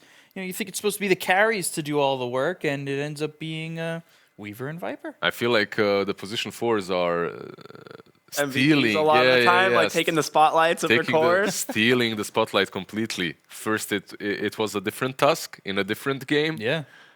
This time around, it's the Weaver with the rapier. His item build was so sick. He just became a really good core, and there was like a lot of fights in the mid game, or like kind of a little bit after the mid game, where he's just picking off these supports on the backside, like Silencer Tusk just had like no ability to participate because there's just this Weaver locking them down with like a Gleipnir and doing a ton of damage. I have to say though, in this game, oh boy, lay it on thick. I don't know what RNG was doing really throughout the game. Like for a really long time, it felt like they had complete control of the game, but they were just unwilling to play together. Like TB would be on one side of, like, look at this fight. Look where TB is. Minimap, bottom lane. At the same time, RNG is taking a fight here. And yeah, you could argue in some positions your carry should be AFK farming, but they were long in control and had everything that they needed to take good engagements. For some reason they didn't. If you guys remember the Roche fight as well, in which TB just runs straight in with a Timber, fights 2 versus 4, And so this is exactly after this fight. Somnus just blinks in and dies. Yeah. No armor items. They get 2 more pickoffs here, like shortly after, right? Yeah, they get the Silencer and Tusk both die. Timbersaw gets out, and then they go back in. And then they try go back defend in. Roche, yeah. And it's just, yeah, it's Questionable. very questionable. It just wasn't very well communicated. And then they had similar stuff like this happening after this too. Like this wasn't like an isolated incident. This happened multiple times this game. Oh, for sure. And the game was riddled with these moves. Dude, XXS on this Mars, his Bulwark is probably game winning. Like unironically, Bulwark did some heavy lifting this game. It did so much damage absorption. No, when you're playing versus TB, it mostly does, Yeah. right? Like, it usually does against him. This was a nice fight by RNG. This was like one of the fights where I was like, okay, they're pulling it back together. Like they should be stronger right now, despite a pretty solid gold advantage on Aster. And in this fight, you really feel it. And then they just proceed to make another questionable play bottom shortly after. Well, I feel that they're extremely skilled. Like, that's not what I feel. That's fact. That's a fact, Yeah. right? The laning stage did prove that. But after the laning stage, they really struggled to connect together at times. And they struggled to capitalize on the advantages that they had at times as well. Like the only way Aster wins, and that's like 1% chance, is if it goes this late and everyone becomes the core, right? And TB suddenly, yeah, I'm strong, but I'm not as strong as a Weaver with a Rapier, Wraith King with a Rapier, Viper that's already 6-slotted Viper. 6-slotted, yeah. So, I mean, I really can't wait to see the graphics after these to see the damage charts from all these heroes, because I have a very strong feeling Viper is towards the top. Like in all these fights, they're just stuck in Nether Toxin the whole time. He just got his revenge in the end. Yeah, like he was getting ran out the whole early game. Like we were talking about this. Like it's like the worst scenario when you're playing a Viper. You're like, I'm so excited, it's gonna be a good game, and then like 4 heroes run at you for 20 minutes. And that happened to him like 5 times in a row. They were just like, all right, well, we're going to kill Ori, make sure we shut down his game, and it still gets to be It was really inevitable. You either feed like that as Tusk is rotating at you all the time, or you're standing so far back that you're giving Queen of Pain complete free farm and you're not really trading at that lane at all. So he had to be doing what he was doing, and he was punished for it, but it's something that I believe they did expect. Maybe they didn't expect it to the extent that made Ori pretty much a non-impact hero for 10 minutes or so, but once he did get his items later on, it was on point. Yes, 60 minutes into the game, it felt like all RNG had was the TB and somewhat the Queen of Pain. Everybody else felt like paper. Even Chalice on the Timber, the Wraith King was almost one-shotting him. Yeah, Timber's not a late game hero. Like not this late game hero. Like Timber is one of these heroes that plays off momentum, gets like a couple big items in the mid game, and then just bursts down heroes, takes objectives. When you get to the 55, 60 minute mark, that hero is not nearly as useful as he was before. Yeah, it was, even with like going damage items like Aghanim Scepter, Shiva's, like you can even go like a bunch of different other stuff. Like, but it doesn't really matter. Like this at this point, it just falls off super hard. Yeah, and it never really worked out for RNG. But right now we've got ourselves an interview with Siamese Cat of Aster. So we're gonna say hello to Siamese Cat and how you doing after this victory? It might feel like some quick revenge, right? 你现在感觉怎么样？尤其是拿下了这场比赛的胜利，有没有觉得是复仇成功了？有一点吧，报了昨天输他们一箭之仇。其实昨天输完之后，今天就准备了很多来打他们，但打到结果在我们的预料之中。A little bit, of course, because we had a lot of preparation going on after we lost the series yesterday, and winning this series is the result we expected.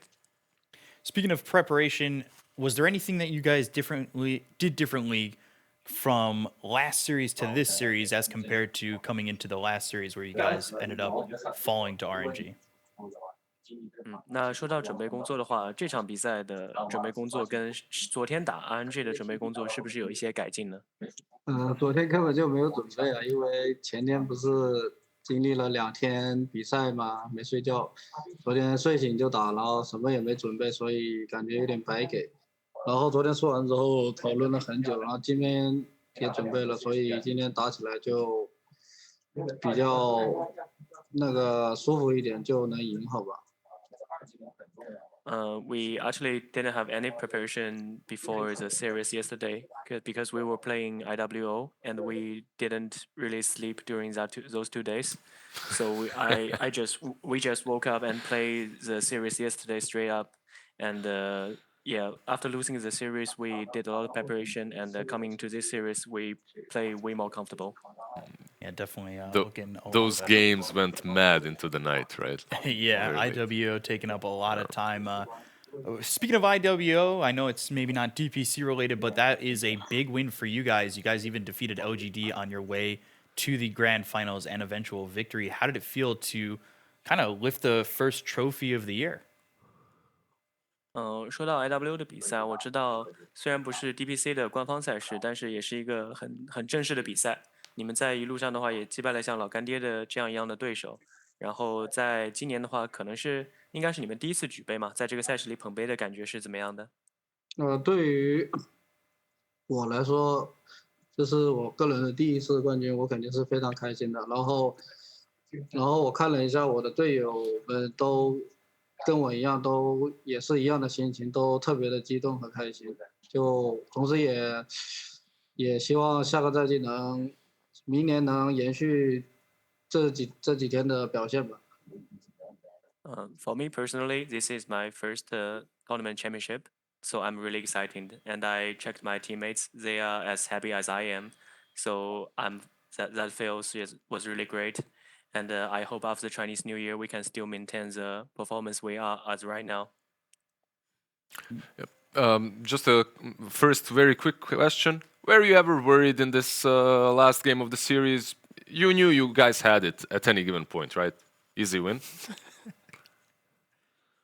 我想知道，就是你们在最后一场比赛的时候，你自己有没有担心过，在某个时间点特别担心过，还是你觉得就是过了一个时间点之后，你们发现你们已经就是在局势上非常优势了？你说打暗机最后一把吗？我觉对，得我们打暗机这一把一整场都没有优势，因为我们都不敢过去打，所以我们一直在守我们的高坡，然后就打到最后他们忍不住了，最后那波团忍不住了，冲上来先手我们，然后我们才打赢的。其实我们那会，我们一直都觉得不太好打，然后所以都一直不敢过去打，然后是他们送了，所以我们才赢了。So the last game between RNG, I actually feel the whole game we don't have an advantage, and we are not and we're not there to go to their side to start a fight with them. All we do is just try to defend and hold our high ground, play around the vision. And I think the last team fight they initiated the fight and they made some mistake. They threw the game to us. Yeah. We could notice Yeah. a little bit in the game. And just one more question. It's related to the whole season and your team. How do you feel about the season? How do you feel about the performance of your team? Is there something that you guys would have liked to have done better, or is it all in a good place at the moment? 现在再回顾一下这整个赛季的话，你对自己包括整个队伍的表现有什么感想吗？然后你有没有觉得就是自己还能再改进的地方，还是你觉得对这次的成绩比较满意？我觉得对于我个人来说，我肯定对这次一个 IW 的冠军，还有 DPC 的第2的这个成绩肯定是满意的。然后，但肯定不止于此，好吧？然后，因为我的队友都还在国外还没回来，等明年他们回来了，我们集合了，肯定要往更高的一层走，好吧？这是一定要的，不能就现在取得了成绩还行，就明年停步了。For me personally, I'm satisfied with the IW champion and second place at DPC.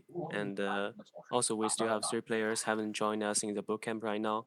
But I think we must move forward and become better next year. After after I can join, the 3 teammates can join us, and we cannot just stay at where we are right now. Thank you. Yeah, I got a quick question for you. So obviously, there's going to be a few weeks before the playoffs.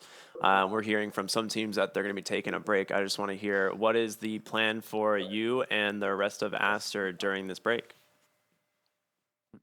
我知道，就是离季后赛还有将近1个月的时间嘛。我听到很多队伍准备要放假了。我想知道 Aster 的话是一个怎么样的休假的安排呢？然后后续的计划是什么？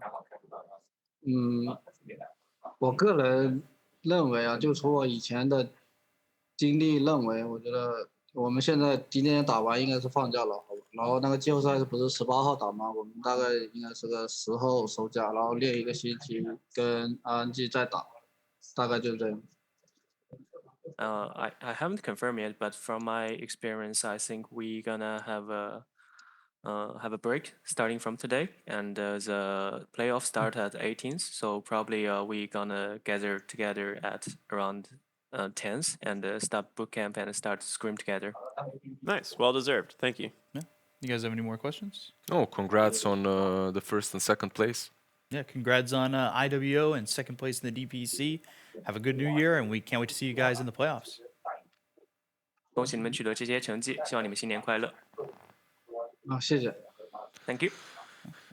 Man, it's always cool to get some insight, especially when they're going to the break and kind of have that moment of decompression. Because I feel like we think of these teams like it's just a workhorse, 24/7, Dota. Maybe feeding tubes and everything. It's just Dota all the time. And it is. Yeah. Like I feel like it is for a lot of these teams. 90% of the time for most of these teams and most of players, at least, even when they go on a break, they just continue playing throughout it. You go visit your family, but your old PC is still in your old room and you still play the same games. So nothing a lot changes there. Yeah, that makes sense. Go have some good dinner, then you play some good Dota games. Yep. Yeah, you like ask your parents like, hey, I can leave the table now, right? You know, go boot up the PC. Not until you eat your vegetables, Ricky. Come All on. right. I You like gotta get all the vegetables down, then you could play 14 hours of Dota. Perfect. You need to have that, That's all I need. that rejuvenation in you, that regeneration, if you will. Yeah. But it's good, right? It's good to have a little bit of a break mentally for you. Like you play so much that at some point the results become diminishing as you get drained. But to get there is a really long road for most of us because we love the game, right? And when you're doing something that you love doing, it's really not that taxing on you psychologically. The competing aspect of it is like competing can get kind of rough. It's very interesting to see a lot of these players come up, and a lot of new players in the DPC this year in Division 1 for China. And we take a look at the results. Maybe the top bit, a little bit expected with LGD and Aster as the 1-2. Yeah, could have called it. That's what we all probably would have predicted. And then RNG, eHome, Vici, LBZS. And then unfortunately, we're saying goodbye to IG and Phoenix, but saying hello to Extreme Gaming and Magma, which will be two teams that I think even more so than this division season, shake it up even more. Extreme is going to do wonders in Division 1. I am so excited to watch that team like compete against some of these like real big brand, like big teams here in Division 1. And I think they stand a legit chance. They looked so dominant in Division 2. Obviously did well in IWO. Dude, it's going to be such a sick season too. Yeah, we're waiting for them. But at the same time, I have to say that I feel a little sad that we are losing IG. Yeah. So happy for Extreme Gaming, sure. The other gaming, the Invictus one, I don't know what happened this year, but this season that is. But it definitely didn't work out for them. Perhaps they can recuperate and find their strength in that Division 2. I hope that they do, and I hope that they come back to Division 1 in that last season. Dude, it'd be weird to not see IG bounce back into Division 1 for Season 3. That would be... Do you have Kaka's phone, maybe? Yeah, I'll hit him up. Anyone? Give him a close quick ring. personal friend of mine. Okay. I'm sure, Yeah, and then that's to say if no team comes in from the open qualifiers. You got a lot of free agents Dude, looking there's a to lot. get some steps into the DPC. Maybe you get a Division 2 team that gives IG a run for their money, something pretty crazy. And one thing that we were talking earlier as well, this season felt like there is a huge line between some of these teams. A line that wasn't necessarily the border that between skill levels that wasn't necessarily there in first and second season. Like Aster and PSG LGD somewhat RNG still being in the middle. I would still say that RNG is that line. Yeah. Like they're the ones. Yeah, they are. And Aster and PSGLG, no one comes close. Then eHome and everyone else.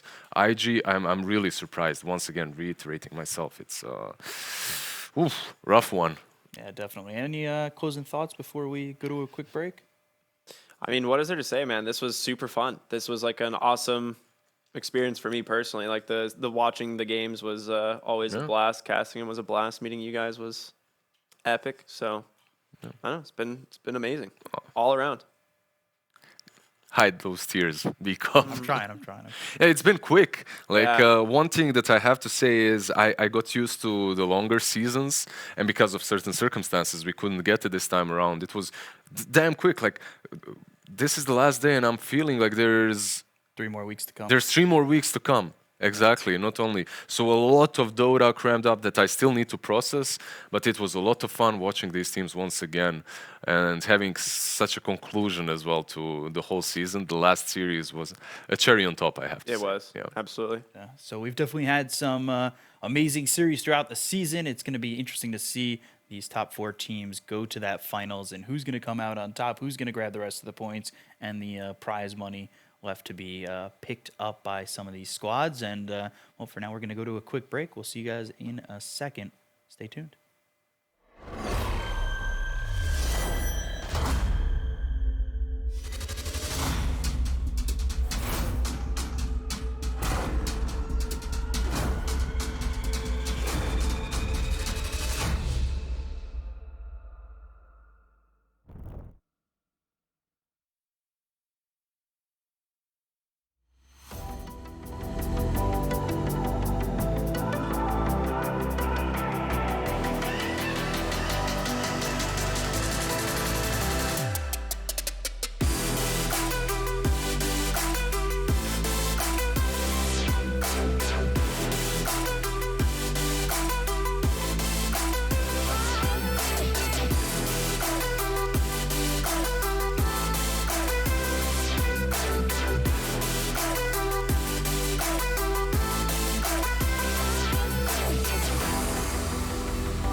Hello and welcome back for the Community Corner. We're going to discuss the day's events, look forward to the playoffs, and also talk about the community. My name is Nomad. I'm here with my jolly weeb giant, Neff. How's it going? Excellent. Really liking what you decided to call me. Let's just get into it, get this over with, buddy. All right, well, first things first, we now know that LGD are the champions. We know now how everyone's sitting, Aster taking the second place after that incredible series. And China Community, it's kind of what they expected, but man, the stories along the way, it was quite the ride. It was. One thing that is a little bit surprising at the end of the season is Aster no longer are the giants in the region. Lizard was pointing that one out, the fact that we now see a little bit of a divide between PSG, LGD at the very top, and the next team's down being 4-3 overall in the season. So there's a pretty big gap. Hopefully over this break, teams have time to relax and then mesh out a couple of the issues that they have, because at the moment, I'm not sure how they're going to overcome PSG, LGD, and they have a playoff before long. Yeah, I mean, there was a lot of talk in the China community about how, LGD didn't shuffle any players, therefore, it's not surprising they're at the top. Meanwhile, Aster did, so they need a little bit longer, but then you can't really apply that logic, because look what happened to IG. They changed one player, but because of the player, they've completely dropped out, so... Ended up 1 win, 6 losses in the very end, and down into Division 2 now, so regardless of what happened... It's a tricky one, yeah. But one thing we do know for sure is that when it comes to tournaments, Aster's still looking strong in the China region, as they were able to take the victory over Extreme Gaming at the IWO, and there were a few comments about that. A lot of people saying that more about the player details, actually. Apparently, Ori watched No Tail and Fly's handshake 50 times the night before the final. I think there's some... You remember that one? That's where they bumped into each other afterwards. I remember it. Yeah. Who could forget? Who could forget? I think that might be a joke there from the from a Chinese commenter there. But apparently there's some people are either manufacturing a rivalry between Ori and DY, I think. That wasn't the only thing that happened, though. Towards the end, apparently, when the players asked if he could just go home and sleep, but they had to go to the victory dinner instead. And oh yeah, PQ. Yeah, that one is interesting because it was one of the questions I asked VG, whether or not they were helped or hurt by the fact that they, before their match, they got to watch some of these other teams, or the other teams watched them play in this IWO Open. And in that interview just now with Siamese Cat, we had him say, yes, we didn't have a ton of time to prepare for the match against RNG, the one that we played yesterday, but today we had plenty of time to prepare because they were playing in that other tournament. So sometimes more matches can help you, sometimes it can hurt you. It sounds like each team has a different approach of doing things, and in the case of Aster, they definitely need a little bit more time to prepare, and they perform better when they do. Yeah, but considering the 150 grand prize pool, that was the first place prize for that tournament. They went, we can lose, we can sleep after we lose, get a chance to play lose against a them DPC today. series, win 150k. I think that's a trade that they're probably going to make. So of course, congratulations for Aster for that win, and their win today as well, proving that they're back in form. And of course, with all that out of the way, it means we can now look ahead to the playoffs, which is where these DPC regions will all come to a head. Now, in case you didn't know, there is no major, unfortunately. It couldn't get organized in time due to various travel restrictions. However, what we do have instead is a regional playoff for every single region with an 100k prize pool. Except for $600,000, even more than we would have in total at the major, which is nice. Have they decided how the bracket is going to look for that one yet? They haven't indeed. They actually decided yesterday, because this match didn't even mean anything for seeding, because it was second versus third, right? That's the price they were deciding. So due to seeding, they'll play each other anyway. So the first round we're going to have is Run PSG. it back again as soon as vacation's over. Exactly. So the past 3 competitive matches in a row, Aster has played against RNG. So keep it going, I guess. So we'll have LGD versus eHome and Aster versus RNG, and that will be a double elimination bracket playoff. And that will, of course, start on the 18th of February, which is very exciting indeed. That's a little bit disappointing. We have to wait a pretty long time before we see more in Chinese Dota, but it gives them a chance to, again, have a break because they had this super condensed season. I'm sure they needed it after doing that, IWO, and then having to go into this immediately afterwards. Yep, and of course it is Chinese New Year as well very shortly, so the players will be taking a break, spending some time with their friends and family, unwinding, and just enjoying themselves before they get back into the competitive season. And of course that inevitable run-up towards TI, which basically starts now. So that's going to just about do it for the China region. Anything else to add before we close things up? No. I guess I was never on at the end of the game. I had a wonderful season. You were a great host despite being British, Nomad. It was an absolute pleasure working with you and everybody else here in the studio. And I was told Canadians were supposed to be polite. Well, thank you very much anyway, Neff, and of course, all the fellow talent we were working with. Thank you, production, studio here, and of course, Perfect World as well for putting this all together.